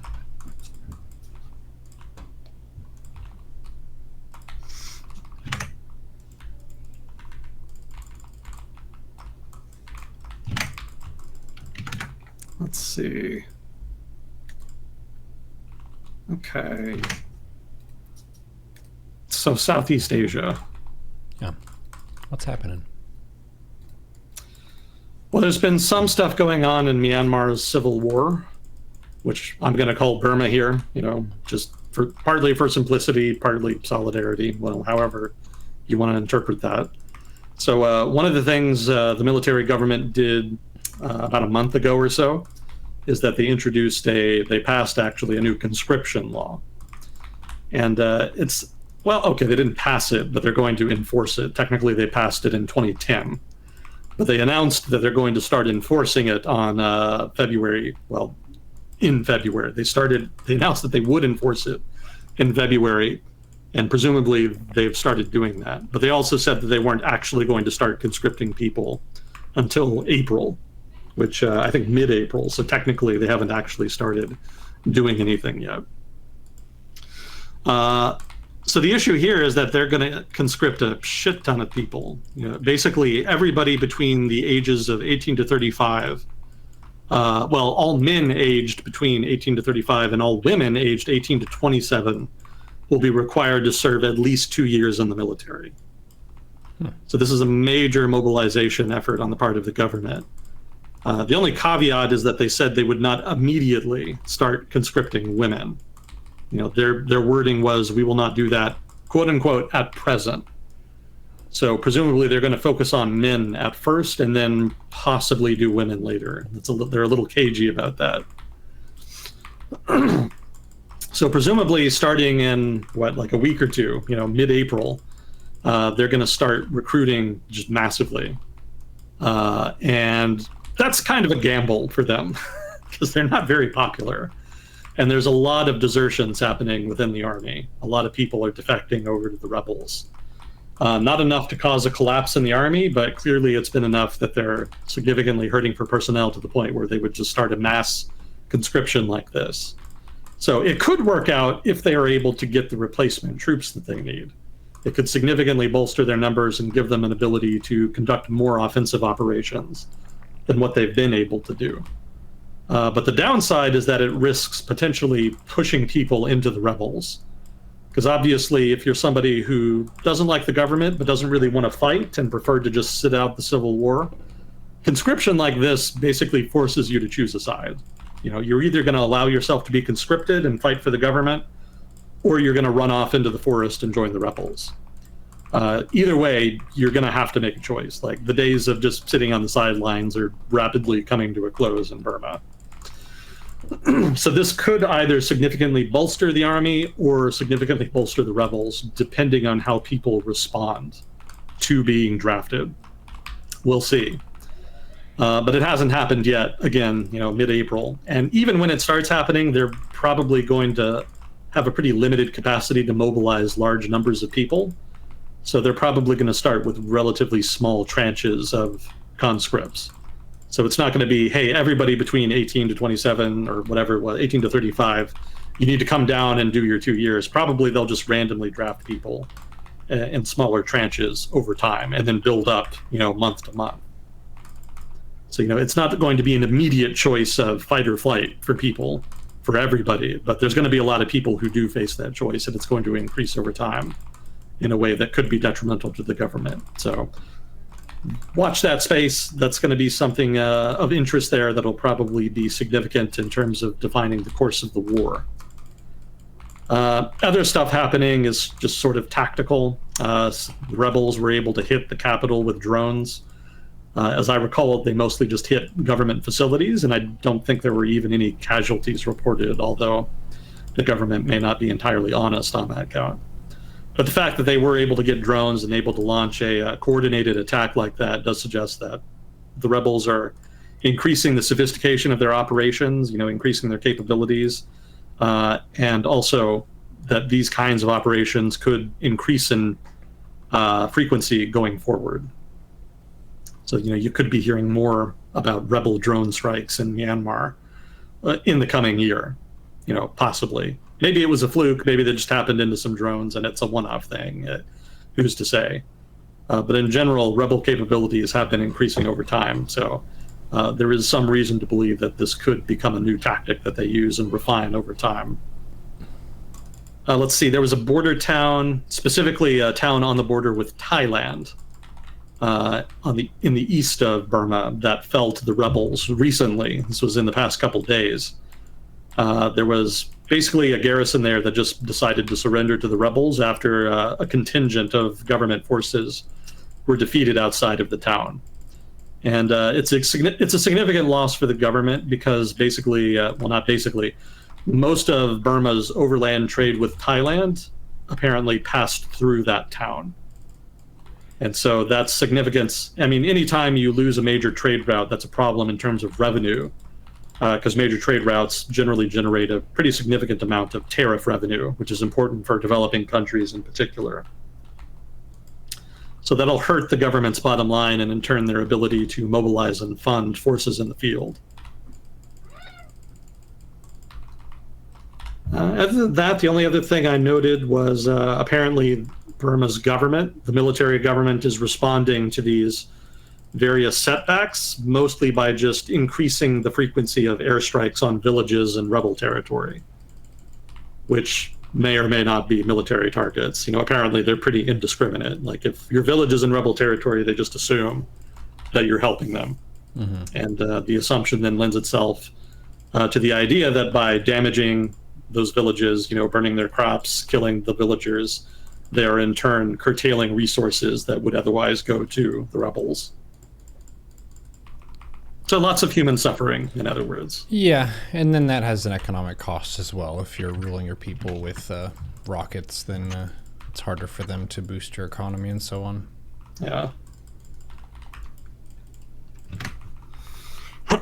What is the win condition for the rebels retaking the government? How does that work? They don't really have one right now. I mean, what they want to do is they want to create a government that is democratic and that basically allows the previously elected government to resume power. The trouble with talking about win conditions for the rebels is that it implicitly assumes that there's one set of win conditions, when in reality the rebels themselves are actually very divided amongst different groups, and they all have different ideas about what a post-military junta Burma will look like. Gotcha. They don't have like a unified plan at the moment, and they're not all in agreement on how they should do things. Which is going to be a big problem later if they ever actually do defeat the military, because then there's probably going to be a lot of infighting, which could actually extend the civil war considerably. Mm.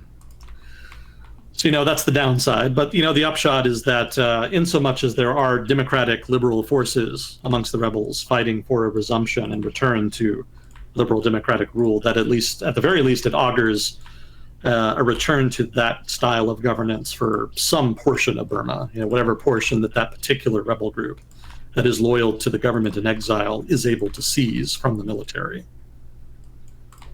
The rest of the rebel forces, though, beyond the government in exile forces, is a lot of ethnic militias, and they've actually been fighting against the central government for a long time in most cases.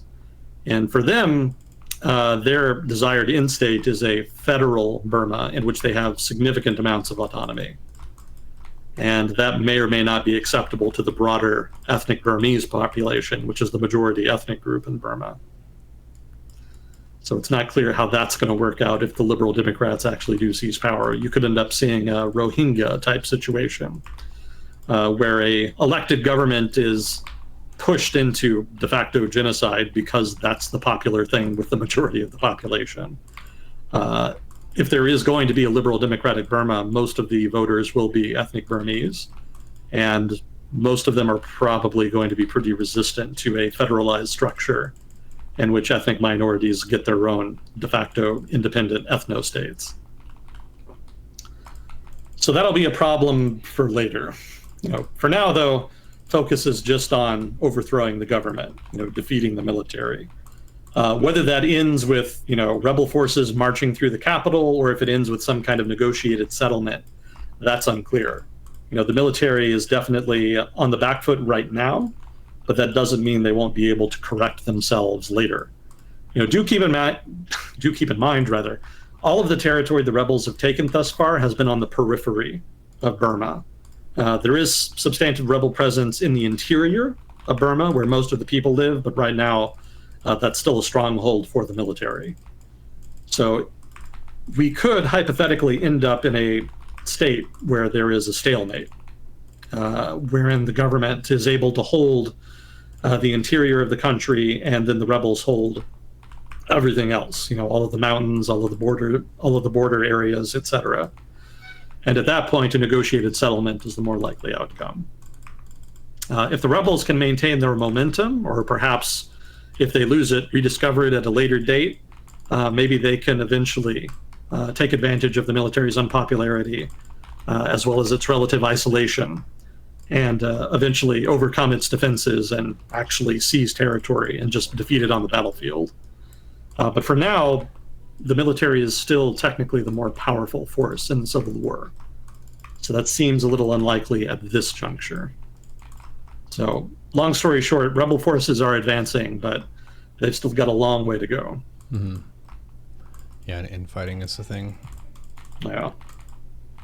Yeah, that's another aspect of romanticizing certain things, like that a rebellion is inherently a good entity, where, say, Star Wars, random example, the rebels are the heroes in the Empire, the antagonists. Like, that's a pretty classic format, but it doesn't necessarily mean that the rebels are going to steward government in a better way than the prior administration did.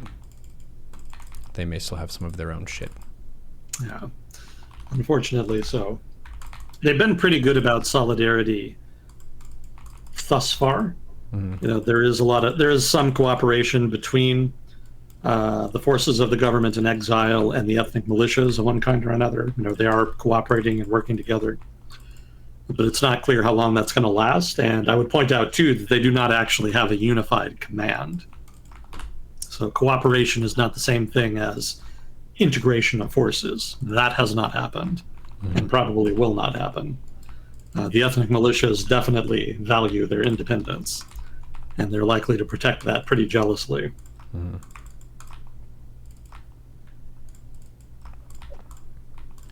Makes sense. So that's what I had on Burma, for what that's worth.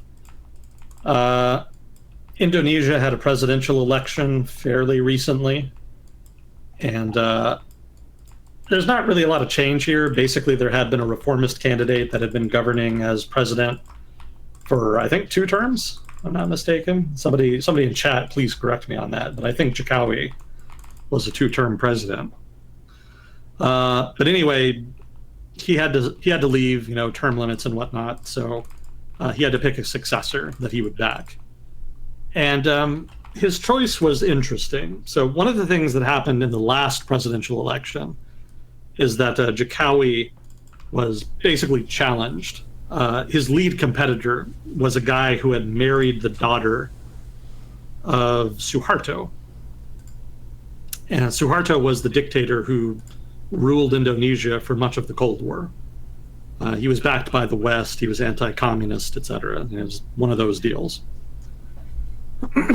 And he married his daughter, so he's very much an establishment candidate. He's a part of that extended family, which still is very prominent in politics.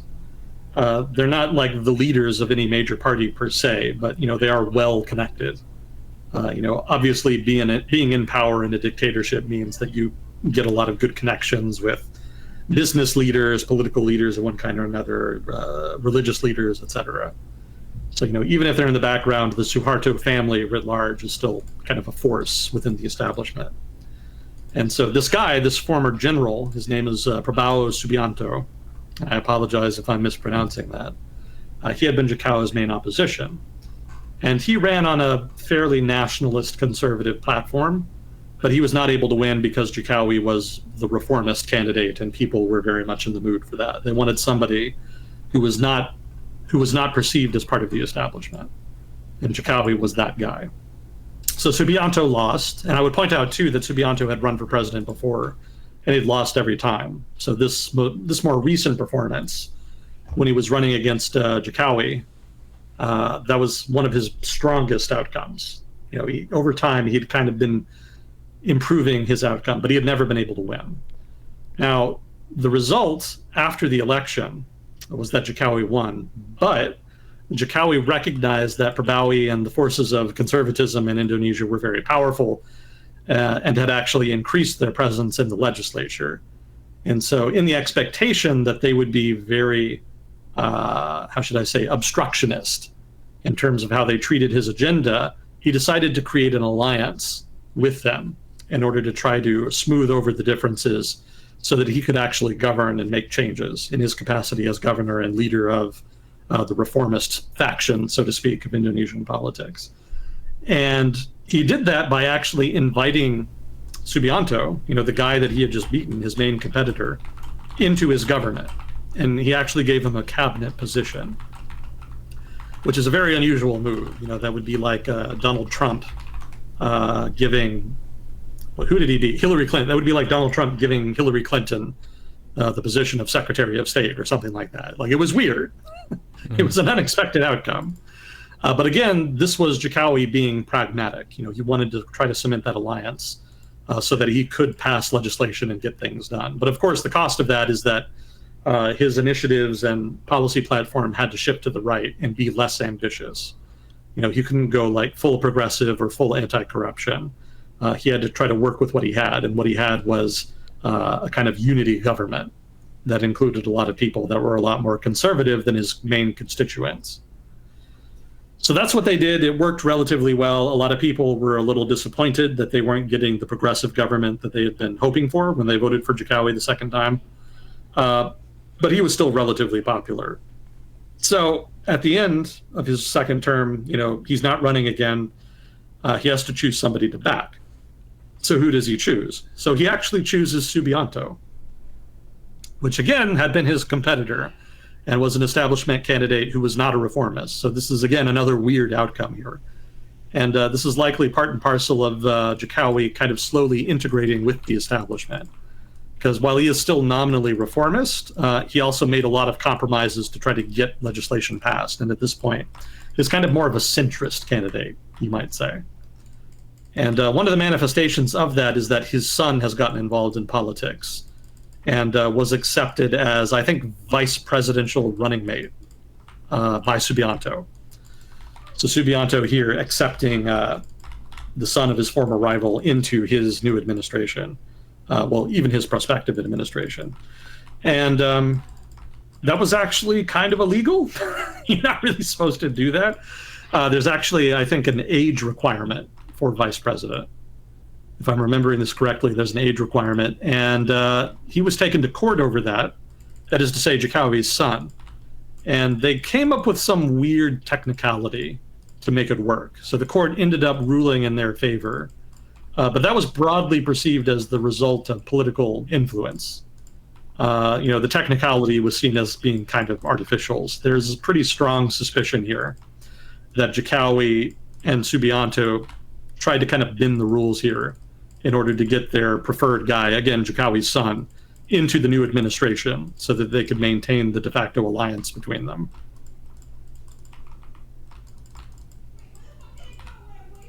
And I would point, I guess I kind of got ahead of myself. Subianto won the most recent election, partly because Jokowi ended up backing him. So that's where the drama about Jokowi's son came from, becoming vice president. Now, the interesting thing about Subianto is that not only is he an establishment candidate that married, the daughter of a former dictator, he had been a general in the dictator's government, and he's actually been allegedly linked to political violence that happened under the Suharto regime. Supposedly, he himself, as a member of the special forces, had been responsible for ordering the deaths of dissidents, which was, not an infrequent occurrence during the Cold War, either with Indonesia's government or a number of other pro-Western, right-wing leaning governments. So that kind of gave Subianto a pretty negative reputation, above and beyond just his reputation as like a starchy establishment candidate. The fact that he was himself linked to violence was also a problem.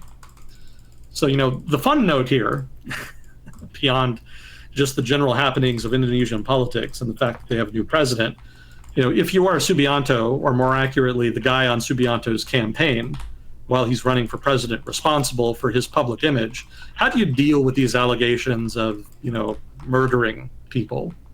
How do you deal with that? So the way they dealt with it is to make him look cute. I'm not even joking. They had this whole campaign where they started pushing this cartoon animated version of him, right? They had all these cute cartoon caricatures of him that they would publish online and in newspapers, and it was all part of a campaign to try to make him look like a cute, cuddly old man, because he was an older guy by the time of the recent presidential election. Look at him. He's way too adorable to kill people. And it worked. A lot of younger voters don't really remember the Suharto years, and so they kind of started viewing him more in terms of recent politics and the recent political campaign. Wow. Which caused not inconsiderable consternation amongst the older folks, especially those who had been advocates for democratization under the Suharto regime. So I've heard of sports washing now with the Saudi Arabia, I guess, and some of their oil money. Now we have cartoon washing, where you can fix your reputation with cute cartoons of yourself. Yeah. So, it was effective enough to help him win the election. So, apparently that is an effective way to deal with allegations of human rights abuses. Mm-hmm. Other would-be dictators or currently serving dictators take note.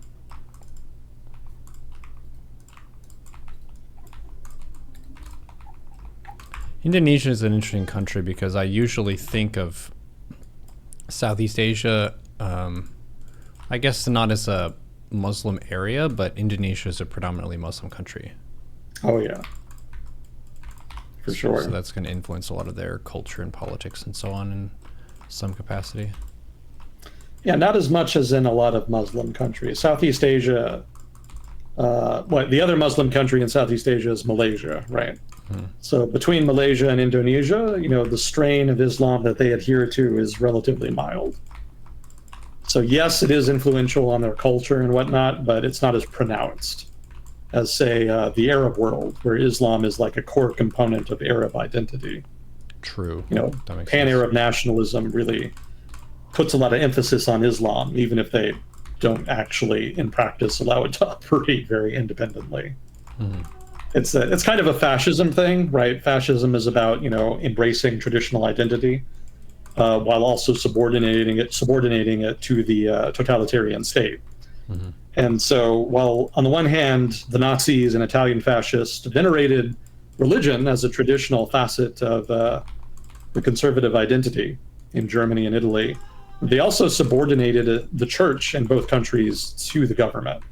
They did not allow them to operate fully independently because they believed that all aspects of society needed to be subordinate to the state. So Pan-Arab nationalism is very similar in that regard. In Egypt, for example, the government actually operates and controls the main Islamic school that imams and other, the Islamic equivalent of preachers are required to attend and graduate from if they want to practice as religious leaders in Egypt. It didn't used to be that way. It used to be there were a lot of independent, Islamic schools that you could go to and whatnot.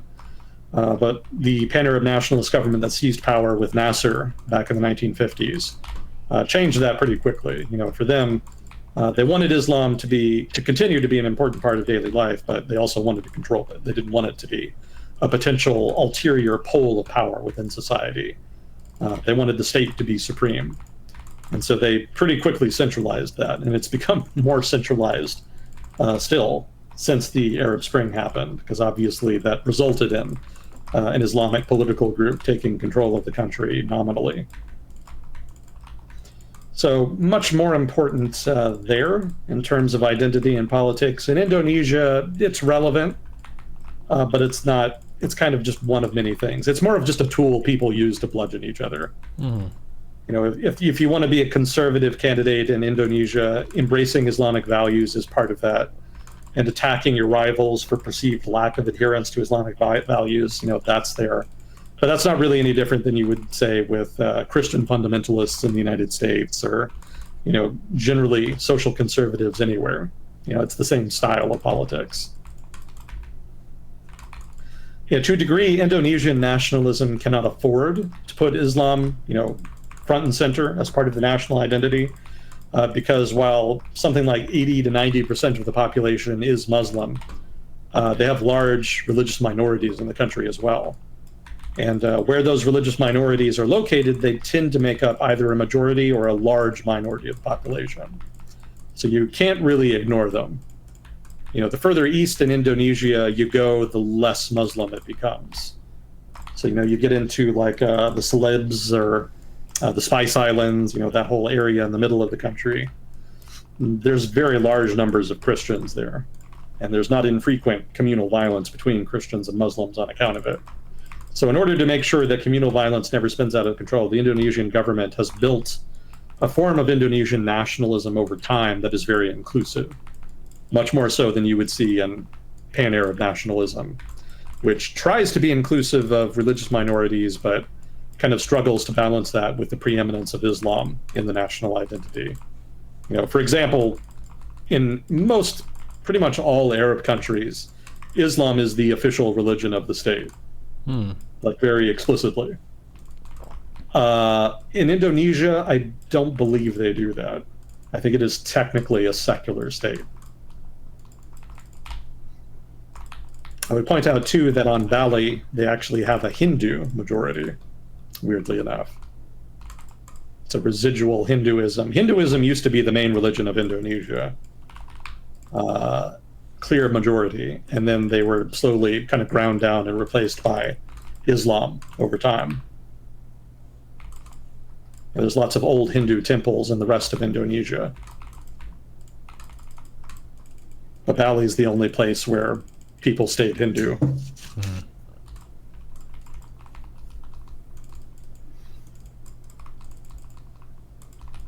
Well, let's see. That's Indonesia. And what? How much time did we have? We got another 15 minutes. Okay. Check. Some drama in Vietnam. Yeah, Vietnam has had, what was it, 3 presidents in 3 years? Yeah. I would point out that the president is not the most powerful person in Vietnam. Technically, the most powerful position is apparently the head of the Politburo, specifically the Politburo Standing Committee, which is the main group of leaders in the country. The general secretary of the Communist Party is more powerful than the president generally. But you don't have to be general secretary of the Communist Party or necessarily president to be head of the Politburo Standing Committee. In fact, historically, you generally have to be one or the other to head the Standing Committee. But the guy that has it right now is like the first guy to ever not have one of those positions and still be the head of the Standing Committee. So it's not necessarily prerequisite. A lot of power, the way power is allocated in authoritarian systems, specifically communist systems like the one in Vietnam, has more to do with personal connections than it does with the position you hold. In China, for example, probably most of the power in China's political system before Xi Jinping came to power was in the hands of elders within the Communist Party. These were not guys that held official positions anymore. Like, technically, they might even have been considered retired. But because they had built up so many connections and had been so powerful while they had been in office, they actually still exerted significant influence on the political process, just because of their networks. So Xi Jinping kind of unwound a lot of those networks very deliberately. Like, he went out of his way to target them so that he could make his own network, the paramount network within the party's affairs. That have the downside to doing that is that you have less dissent, and basically there's much less ability to there's much less flexibility in the system when you have just top-down hierarchical rule like that. They still had top-down hierarchical rule before, but when they had competing networks, you at least had some competition that would lend itself to some creative destruction. People would criticize each other's policies, and so that policies could kind of be erased in that fashion through competition. But under Xi Jinping, that competition is gone now, so there's not nearly as much pushback against the government when it does dumb shit. And as a result, overall public policy has been somewhat worse for wear since Xi Jinping has come to power. I'm getting way off topic. That's a wild tangent.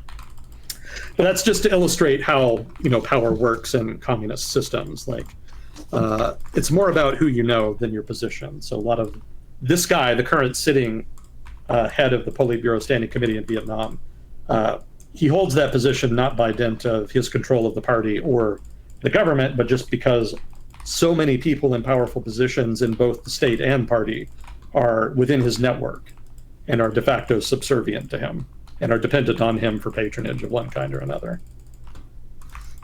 So that guy is the reason I talk about this guy is that he's the reason there's been 3 presidents in 3 years in Vietnam. Gotcha. He's had issues basically with his basically with presidents being accused of corruption and then being thrown out of office. And it's a little unclear what the issue is exactly because it's an opaque political system, so they don't really talk openly about this stuff.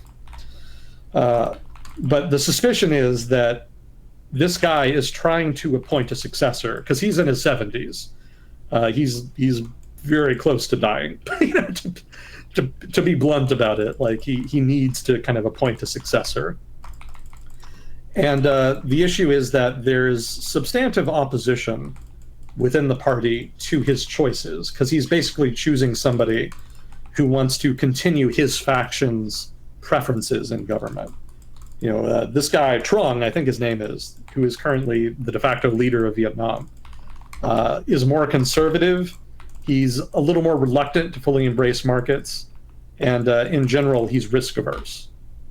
So he's the de facto leader of what you might call the conservative faction of Vietnamese politics, and he is very much at odds with the reformist faction in Vietnamese politics, which has kind of been on the outside looking in for 20-some years now, if not longer. Actually, yeah, 30, more like 30 years now. But they've always maintained a presence within the Communist Party, and so they've kind of been butting heads. And the suspicion is that his rivals are using anti-corruption, specifically the corruption of his successors, as an excuse to try to pick them off one by one. So he would put one guy in. Corruption is ubiquitous within the party, so of course he's engaged in some kind of corruption. So the suspicion is that his rivals find out what that corruption is, report it to the anti-corruption agency within the party. They investigate him, they throw him out. Probably his patron, specifically the current sitting leader Truong, tries to prevent him from being removed, but it seems like he hasn't been able to win enough support for his chosen candidates to prevent their removal. So the result is that there have been 3 people he's chosen to be president, all of whom have now been removed. So in general, the conservatives in Vietnamese politics hold the high cards. Like, again, one of their number is the main leader, what the Chinese would call the paramount leader of the country. But it seems that his rivals have enough power to kind of stymie his attempts to appoint his chosen successor. So that opens the door to the possibility of a reformist successor, but more likely it's just going to result in somebody who's still conservative but maybe has weaker ties to Truong coming into power eventually, when they do eventually appoint somebody. They've actually got an interim president in right now, but they're not likely to stay for very long. They're basically just in there temporarily until they can find a quote-unquote permanent replacement. So, this is an example of factional infighting within the Communist Party. It's been going on a long time in Vietnam, apparently. I don't know a whole lot about Vietnamese politics, so I definitely welcome input from those who are maybe more familiar. But from what I've read about it, there's been significant infighting within the party over time, and that this is just the latest manifestation of it. It's actually pretty interesting in terms of comparison with China, because the Chinese Communist Party goes way out of its way to try to minimize infighting within it. And it's been pretty successful in that regard. So, Vietnam is kind of an example of what China could look like if the Communist Party of China were less disciplined about controlling intra-party debate. You would probably see much more cutthroat maneuvering happening.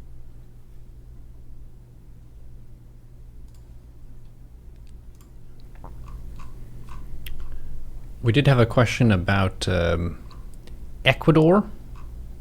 Ecuador. Yeah. There was a Mexican embassy they attacked, I think. Oh, yeah. They were trying to get some politician who was accused of corruption, I think. Something like that. I saw the headline, but I didn't read it. It seemed like just drama. Prototypical drama. But yeah, I don't know the details, so I can't really speak too much on it. But yeah, I did see that the Mexican government was upset about it, but I don't think it's substantive. I don't think it's going to matter. Nobody's going to remember it like 6 months from now. Jorge Glass, former vice president. There you go. Yeah, when you raid an embassy like that, you need to have like a very, very good reason, because that is a severe breach of diplomatic protocol. So, I don't doubt that Ecuador's government is going to get a lot of shit for that.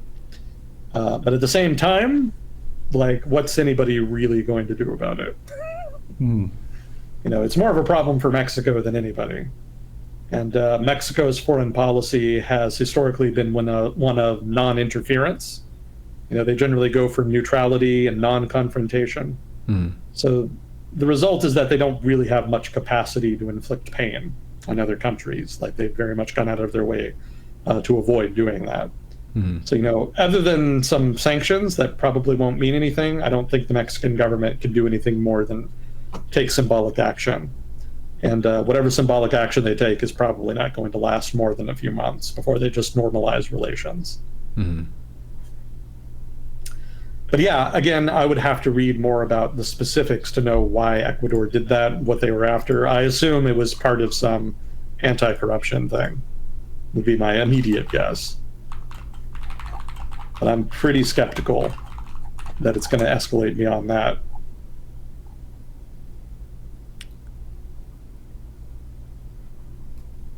I think we did have some more questions. You got a bit of time, you can go at them. Any thoughts about the upcoming Indian election? Yeah, Modi wins. There you go. How do you know? The polling is strongly in his favor. He's still very popular. The opposition is just a mess. They're just discordant. They don't cooperate. They're very unpopular. Indian National Congress is just just a dead letter at this point. They barely have a presence in government. They're just hanging on by their fingernails by this point. Most of the substantive opposition to Modi is actually regional, but that's going to limit their ability to generate significant national opposition. So, yeah, I don't think there's really any significant possibility of the opposition winning here. It's almost certainly going to be another BJP win. So Modi wins again. Yeah, he's been in power a long time now. What is this, like 14 years? Thereabouts? Yeah, he'll almost certainly make it to 20. Does he have a term limit? No, they have a parliamentary system, so Gotcha. You can stick around as long as you can get the votes in parliament. And given how popular Modi is as an individual, he's definitely going to get the votes. Nobody's going to Margaret Thatcher Narendra Modi. That's not going to happen. He's built up too much of a cult of personality. So he's definitely used that to great effect within Indian politics. Yeah, he's very much a part of the generation of strongmen leaders that are going to define the 2010s. Vladimir Putin, Chavez, all those kinds of guys. Like, Modi is going to kind of go down classified with them. But Modi, unlike the others, is going to be remembered as being way more successful.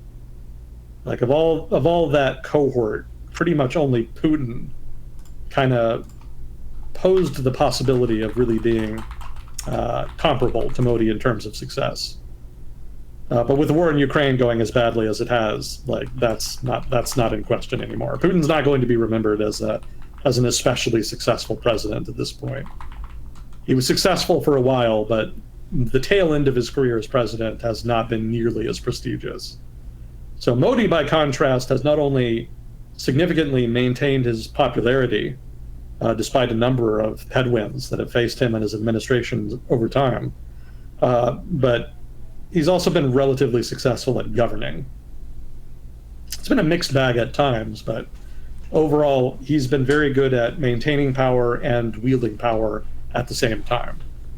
And that's a pretty rare combination overall. So Modi's going to win. We're going to get another BJP government. Maybe they have to depend more on coalition partners. The mid ranks of the BJP are not nearly as effective as Modi himself. The BJP is a very top-heavy organization. They've got a really strong ground game. They've got a really charismatic, popular leader, but the intermediate level of leadership is very hollow. They don't have a lot there. And when they do have somebody who actually does get to be pretty successful, they almost invariably end up defecting and forming their own party or joining another one. So it could be that over time they have to depend more and more on coalition partners to get majority. But I don't doubt Modi's ability to get those coalition partners. He's just too large a force unto himself to make that difficult. There's going to be lots of people that are willing to play ball. So yeah, we'll get more Modi, more BJP, probably another major experiment. It seems like once a term, Modi tries to do something dramatic. He tried to filter out all of the small denominations of bills. At one point, he created a general national united tax system, which had not been done before. So he's had these little projects. Well, I shouldn't say he's had big projects that he's engaged on.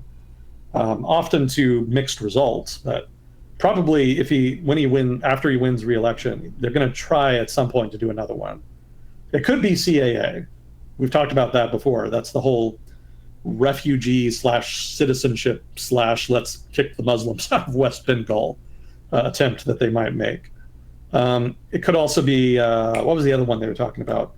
Oh yeah, they were talking about having a national civil code, which is not something that they had had before. But when India declared independence, the independent government recognized that there was a lot of religious diversity, and so instead of having a single national civil code for everybody, they actually broke it up by religion. So each religion in India basically has their own legal code for certain matters. I think the equivalent in the United States might be things like family courts. So in India, for lower level indiscretions, as far as lower level law, you can tell I'm not a lawyer here. The law that applies to you will depend on your religion. And the thing is that the national leadership of India after independence, even as they were passing that rule, wanted to change it. They actually wrote into the Constitution that while they were going to have religiously based laws for people, the ultimate end goal should be a single national civil code that would apply to everybody regardless of a religion. So that was the long-term goal that the Indian government was supposed to strive for in the long term. And people have talked about it off and on in the decades since independence, but nobody's ever really made a substantive effort to do it. Certainly none that wins anywhere. So Modi has been talking about it in the past year or two, partly because that's desirable. Having a single code for everybody is kind of a useful thing in so much as it prevents division, it prevents replication of labor, needless replication of effort. But it's also kind of a prestige thing because no other government since independence has been able to do it. So if Modi could do it, that would be a big feather in his cap. That would be something he could brag about. So, CAA and then possibly a national civil code. Those are two things that he might do. And that might become big ticket items in his new term as prime minister. But he could also do other stuff. Who knows? Like, it's Modi. There may be some weird niche experiment that somebody with a degree in economics talks him into again. We'll see. Also have some discussion on the new boss of Argentina and his stance with the U.S. I think there was word of a U.S. military base or something being made. I don't know why we would want one. No, Argentina having a U.S. one. You're saying you don't know why the U.S. would want one there? Yeah. Oh, gotcha.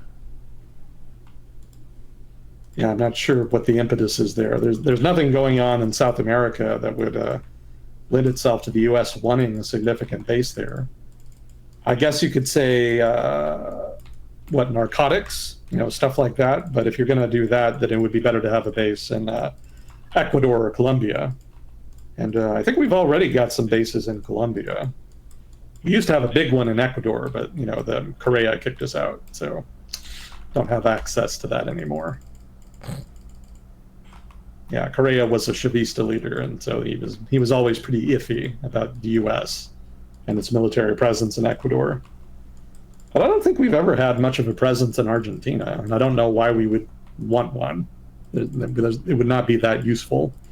Well, they were discussing it in terms of the gradual shift from building relations with China, I think, with the previous administration, to kind of taking a 180 and trying to be more linked with Western countries. Yeah, Milei is definitely more pro-American. Mm-hmm. Given how conservative he is, that's not a surprise.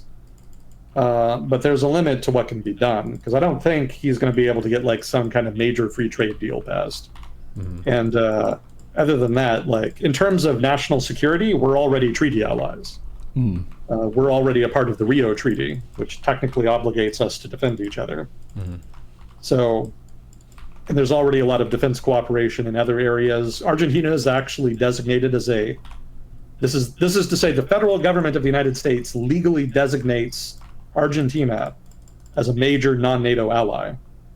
And that's a label. Major non-NATO ally is a label that's applied to countries who get privileged access to the U.S. defense market. So it's much easier for the Argentine government in turn to buy various kinds of defense equipment from the United States than it is most countries who do not have that label. So in terms of defense, we're already pretty close. There's not really any room for growth there. Maybe cooperation in foreign policy, maybe there's something there, but Argentina doesn't have a lot of pull in international relations, so there's not really much they can add there. So, yeah, I'm not sure what they would really do with better relations at this point. Beg for money, that's something. I think when the last conservative president was in power, he was in power at the same time as the Trump administration. And supposedly, he was able to get a more favorable and actually a larger loan from the IMF, partly because he was buddy-buddy with the Trump administration. So hypothetically, you could see something similar where Milei tries to butter up to the Biden administration and try to get money out of the IMF. But I'm pretty skeptical about that because, for one, Biden himself is not particularly conservative in general. But even if he were, I don't think after the experience with the last conservative president that Washington is going to be that interested in just giving shit tons of money to Argentina again. It did not work out well the last time. They gave them a shit ton of money. Well, they lent them a shit ton of money, and then the economy just kind of tanked because can't remember what his name was, but the previous conservative president tried to push through reforms, but they ended up getting stopped in the legislature. So as a result, the Argentine economy was unable to generate the growth that would have been necessary to generate the tax revenue that would have been necessary to pay off the loan that was taken. And as a result, the debt crisis ended up getting worse, not better, afterwards.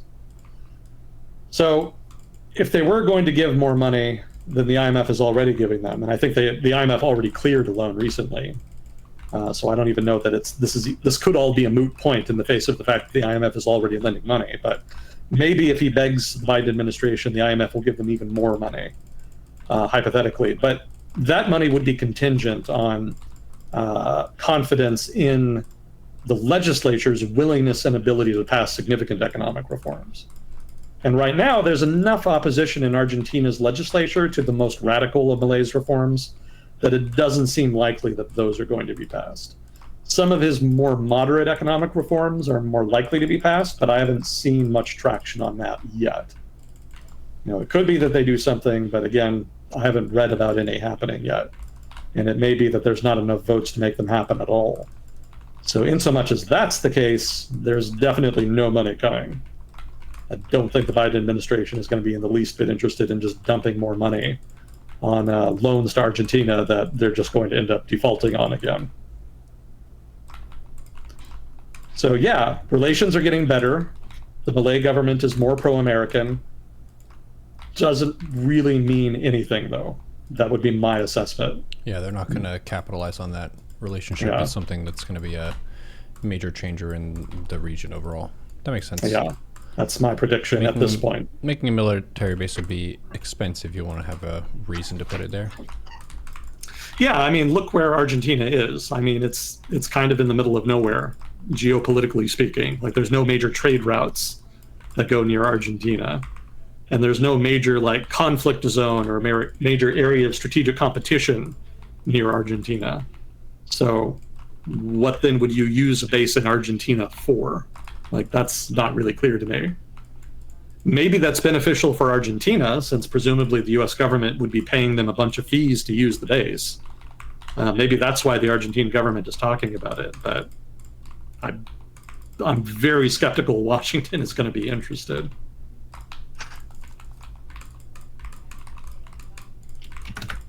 Makes sense.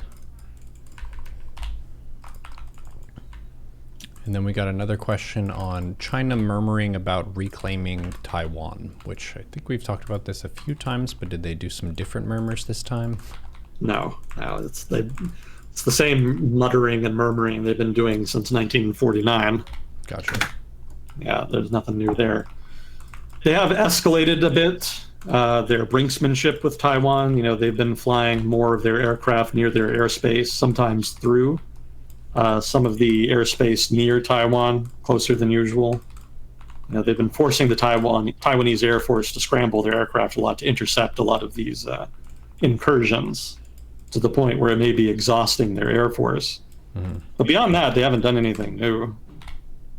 Like, I think some people say that, you know, China is preparing to reconquer Taiwan. They've been preparing to reconquer Taiwan for 70 years. Like, they've always done that. It's been a consistent feature of their politics. So, you know, they're never not going to prepare. They're never not going to actively take steps in that regard militarily. But politically, I don't think there's much will there. I think the government right now is mostly focused on domestic political and economic considerations. And in that regard, Taiwan is just a big distraction. Like, retaking Taiwan is not going to solve the shadow banking issue or the property market bubble. Shadow banks. It's not going to, yeah, it's not going to solve it's not going to achieve their industrial policy objectives, right? Taiwan doesn't resolve any of that. And it also comes with the cost of confrontation with their main trade partner, and a country that can also significantly disrupt their maritime commerce, which will be very disruptive to them since they import so much oil and so much iron ore and whatnot. So, you know, there's a lot of downside to invading Taiwan with relatively little benefit. And maybe that would still make it worth it if there were sufficient political reasons, but right now political attention is very much elsewhere. So I perceive the likelihood of an actual war over Taiwan being very low in the near term. So all of the signaling that China is giving about, you know, wanting to claim Taiwan and all that jazz, a lot of that is just cheap talk. It's just, and it's exactly the same kind of cheap talk they've been issuing on the regular for 70 years. So, you know, don't invest too much concern in that. You know, a lot of that is almost North Korean in its nature. Yeah, because they're used to barking all the time as a sort of defense. Oh yeah. You know, the North Korean government rarely goes more than a few months without promising to murder somebody. I'm going to blow you up. I'm going to blow that up. I'm going to destroy this. I'm going to, you know, annihilate that. It's always some damn thing. But, you know, at this point, it's just background noise. It's cheap talk for them.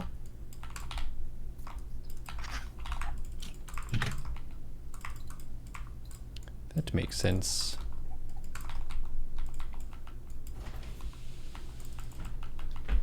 Well, thank you. Love you, bye. I just got a salad from Trisha. Amazing. Amazing. Well, I'm stuck in a game against Heron, so we can go another time. Keep going. Yeah. Keep going. Well, I'll reiterate what I've said before, which is that you're a very lucky man, Neuro. Thank you. Just playing video games for a living while hot women bring you food. Hot woman, but yes. You just won the lottery in life. You're doing very well, sir. Hey. I'm quite envious. Hey. Credit to Kukyo for helping Set us up for making with a it good happen. situation, yeah. Well, that's one of the reminders for people if you enjoy watching streamers and that kind of thing. Streaming actually makes $0 for the first 2 years. So you have to really have some either investment ahead of time to kind of back it up, or someone who's helping you. Either you're saving money or someone is paying your rent for that first period of time. So the mutual friend between Agent Smith and I is the guy who basically believed in that project before it had any merit to it itself. I had just been playing poker before then, which was also a Kukio idea, because we were both kind of discussing how stupid humans can be, and that people actually bet money on a game that requires way more skill than they actually possess. We were like, this could be gamed, why don't we do this? So we moved to Canada. It's pretty funny. The proof of concept actually worked, but then we got back to the US and it was like, for us to continue to play online poker would be systematically breaking the law, and weren't sure about doing that longer term. So I was like, hey, do you think I could build a stream emphasizing tilt management and mindset on Twitch? And he's like, that sounds fucking awesome, go do it. So here we are, many years in the making of Roll Discussion with Agent Smith, getting brought a salad by the amazing and gorgeous Trisha Payne, who also streams. She was doing Overwatch earlier. Oh, cool. Overwatch, yeah. Yeah. Well, I will. Oh, go ahead. One of the countries that she really wants to visit and is interested in is Egypt, and it's relatively not as good of a time to go there right now as it has been at some points in the past. Yeah. The pyramids, presumably. Yeah, ancient Egypt is more of the reason. Yeah. Okay. Yeah, that's a little dicey, man. Go ahead. I went there, I think like 10 years ago. No, not 10.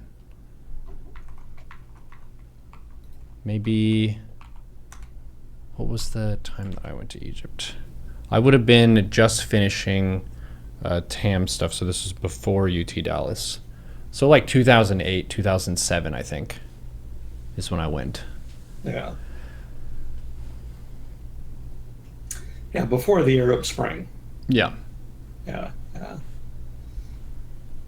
You know, I don't know how safe the tourism sector is. So, you know, maybe it's improved enough that it's viable. Mm-hmm. But, yeah, if you do want to go badly, definitely check that out. Mm-hmm. But yeah, the government has gotten like very, very totalitarian since the Arab Spring. So I would be a little wary about going at this point. Gotcha.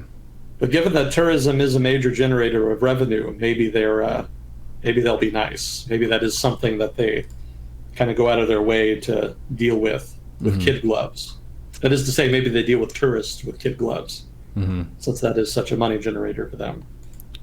Whenever I went, I got to experience the feeling of corruption firsthand, just with your average person, and how corruption is something that's like a cultural norm, where for certain people, they believe that if you can do a favor for someone and you get money, and you maybe break a law or two along the way, that's fine because you're doing the best for your situation. Whereas for other cultures who perceive corruption as being relatively worse, that would be seen as a dirty move, and you shouldn't do that. You should have integrity with your job, even if someone offers you money. So we went to Egypt, and don't try this, by the way, but there were the main pyramids, which are the big ones that you see on the postcards and stuff, and then next to the big pyramids, there were smaller pyramids that the pharaohs would have for their queens, or if it was a lady pharaoh, I guess her dude harem, whatever you would call them. But but there would be lesser pyramids, kind of just showing off the power and the wealth of these great rulers and so on. And the boulders of them were relatively more climbable, and they were also less guarded with security and so on. But there were some guards, and I think it was about $20 to get the guards to look the other way and let the kids climb them. So my brother and I climbed some of the pyramids in Egypt. Very illegal, but the guards were very bribable. They liked US dollars. We didn't do that ourselves, but the guide who we had he had taken lots of people on tours around this area. He could speak the language. He talked to them. He was like, hey, if your kids want to go over that, climb on them, that would be fine. We just need to talk to that guy. And that was a little taste of corruption. How long ago was it? This was in like 2007, 2008.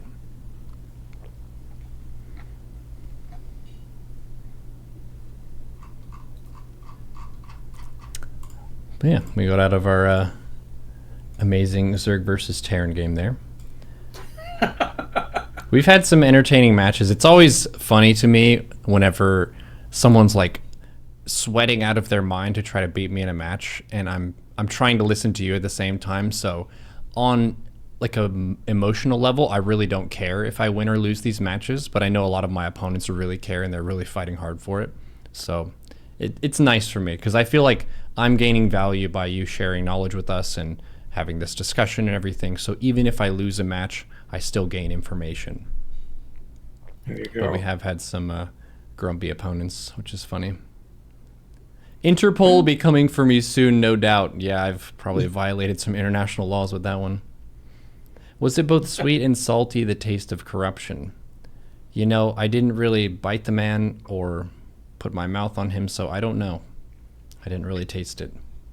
I simply capitalized on the situation before me. It seemed like a fun thing to do that you could brag about later. But this is a warning, a word of caution. If you try to do dumb shit in countries that have very aggressive prison systems, you could end up in a very bad situation. So don't try this at home. Also, don't try to pull stunts in North Korea. Word to the wise. Don't jump over the fence. They will throw you back for being too annoying. Well, more to the point, don't steal mementos off the wall. Did they steal something? That's what the last guy tried to do. Yeah, there was a guy who went to North Korea as a tourist, believe it or not. And while he was staying at the hotel, he stole a picture, I think. It was like a painting or something off of a wall. Tried to take it with him. Well, he got caught on camera, and they didn't let him leave. They arrested him, and he was in prison for, what was it, like a year or two or something? Damn. And they did not release him until his health had started to deteriorate. And eventually, you know, they did hand him over when he was still alive, but he was in a bad state, and he ended up dying shortly after. Wow. You know, I don't remember quite what the cause of death was, but basically just bad conditions, I think, was the gist of it. Yeah, North Korean prisons are not the place you want to be in. Chat saying the media said it was a propaganda poster that he took. Oh, propaganda poster. There you go. Interesting. Yeah, so, you know, don't fuck around and you won't have to find out in a North Korean concentration camp. Lesson learned. How bad do the conditions have to be to kill you? It depends on the person and how resilient and healthy their body is starting out and like what is happening in the environment. Because you can have lots of different things that can kill you. Just exposure, if the conditions of the cells are not heated during the winter and cool during the summer, then you can have hypothermia or things like this. And obviously, you're not going to be optimizing prison cells to be comfortable places. It's meant to be, at least how many countries perceive prison, it's a punishment mechanism in addition to being a storage of people who have broken your laws. So, and keep in mind, too, that there probably were some beatings. That's, you know, violence is not a unusual thing in North Korea's concentration camps or prisons. And also, they don't really give you enough food either. So, you know, your body's ability to withstand all of the pressure of being in a generally difficult situation is lower than it would be otherwise. So there are things that may kill you and debilitate you that might not otherwise if you had a more nutritious diet. Yeah, I remember when there was that North Korean defector that ran across the DMZ after getting shot like multiple times.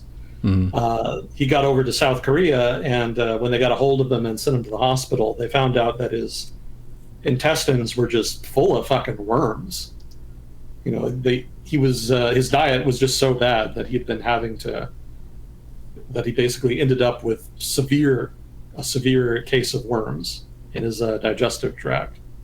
Damn. Yeah.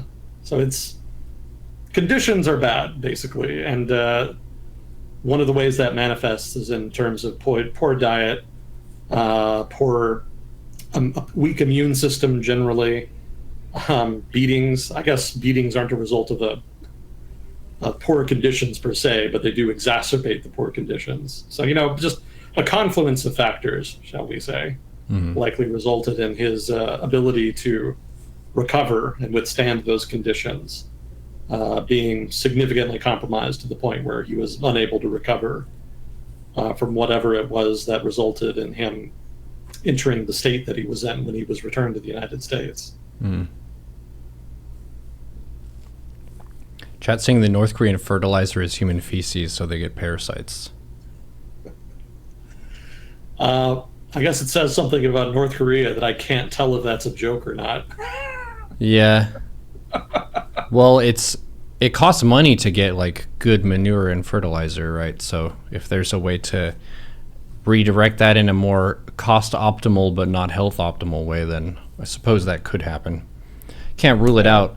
That's one of the first countries that I really got angry about people being systematically oppressed.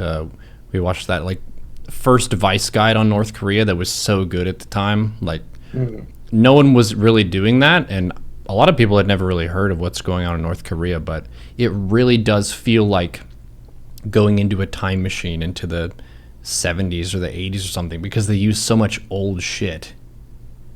Rainer, thank you for the massive raid. Welcome. We're doing world discussion talking about North Korea, actually. We were just talking about the people who have escaped North Korea and also just the systematic oppression over time of that country, and how for a lot of us we wish they could be free and they could have freedom to work and travel and all this kind of stuff. But yeah, it's a very closed system. Chat's asking, is Agent Smith a fan of Bald and Bankrupt? Oh yeah, I've seen his stuff. Is that a Yeah, content I'm not creator? a regular. Oh yeah, he basically does the YouTube equivalent of a travel channel. So he travels to different countries, but the countries he goes to are always very risky. I think the last video of his I saw was the one where he was in Pakistan, and he was trying to go to the Northwest Frontier Province, which basically is on Pakistan's border with Afghanistan. And there's a lot of violence that's been happening there over the past some years. So he didn't end up making it because security ended up basically telling him, like, it's too dangerous, you can't go. But he did go to some areas that tourists, I think, would very, very rarely go to. And so as a result, his trip there, as well as his trips in other places like that, are really interesting because you actually get video of these kinds of areas that just nobody gets much actual footage of. Because again, these are not really like traditional tourist locales. Yeah, he actually used to specialize in like the post-Soviet space. So he used to go to a lot of countries like in Eastern Europe and Russia, but then Russia kicked him out. I think he actually tried to do like a Trans-Siberian railway thing. Yeah, I see Siberia, Bulgaria, Japan. Well, this seems cool. I just searched him on YouTube. Estonia. Yeah, but he did that after the war in Ukraine, and apparently the Russian government decided they didn't like his content. So they ended up banning him from the country, which is funny because his content is pretty non-political. He actually goes out of its way to just kind of keep it very apolitical. And his content had actually been relatively favorable to Russia because he was portraying them in a very human way, just kind of showing the people how they live, that kind of thing. But apparently that wasn't good enough for the Russian government. So ironically, they kind of shot themselves in the foot there. So one of the more popular YouTubers who was still kind of painting them in a favorable light has been banned from the country. So kind of a dumb move in my opinion, but make of it what you will. So he's been going to other places more recently.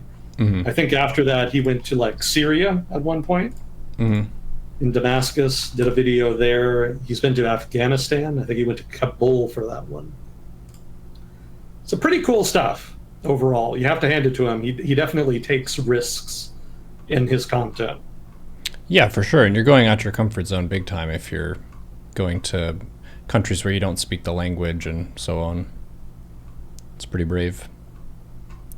Chat's asking about Turkmenistan is an interesting country. I've seen a bunch of those things going around on like TikTok and short form media of they have huge statues and things are empty and everything's supposed to be white or whatever. Looks very uniform and spooky.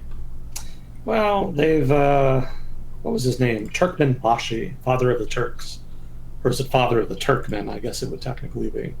Yeah, they had an eccentric dictator take control of the country after it gained independence from the Soviet Union. Mm-hmm.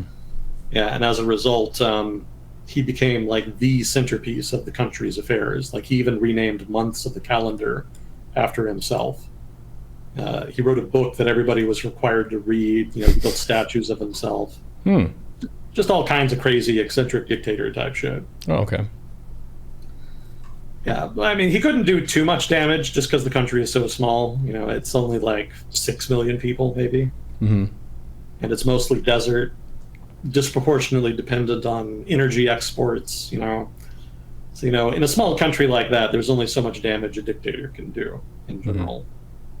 So he largely kept to his own devices. You never heard about Turkmenistan in the news because they never, like, invaded anybody or did any crazy shit. They were pretty content just to be very isolationist.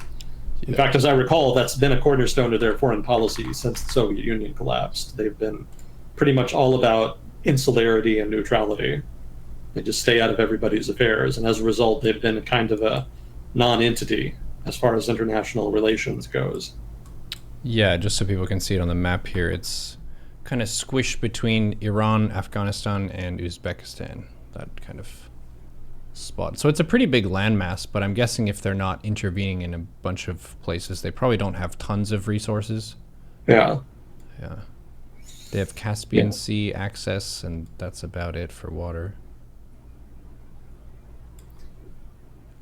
Yeah, the dictator died, I think, 5 to 10 years ago. I don't remember exactly when. Mm-hmm. And his successors said that he would run the country differently, a little more openly. But by and large, there hasn't been much change there. Mm-hmm. You know, the government is still extremely authoritarian, extremely centralized. The economy has not diversified. So overall, it's pretty much status quo. Mm-hmm. I think they did allow people to use the normal names for months again, though. Some of the more eccentric stuff they did reverse. Mm-hmm. So it's kind of gone from being an eccentric dictatorship to being more of a normal dictatorship. It's a nice dictator. Yeah. Well, cool. Well, Chad, thank you for tuning in. We got a big raid right at the end. If you wanted to catch this episode or other episodes, I do post these to YouTube. We host these discussions on the world Sundays around 6 p.m. Pacific time. So if you want to set a kind of timer or remind yourself of that and you want to ask a question, we are open to feedback. We're open to questions. And then if you're watching this from YouTube and we mess something up, please leave us a scathing review with multiple comments just to make sure we see that. Appreciate you all, and appreciate you, Agent Smith and Fuzzy Cold, for handling long questions. And we will see you all on the next episode of Well Discussion with Agent Smith. Yep, thanks again. Always a privilege. Talk to you next time. GG. Nice.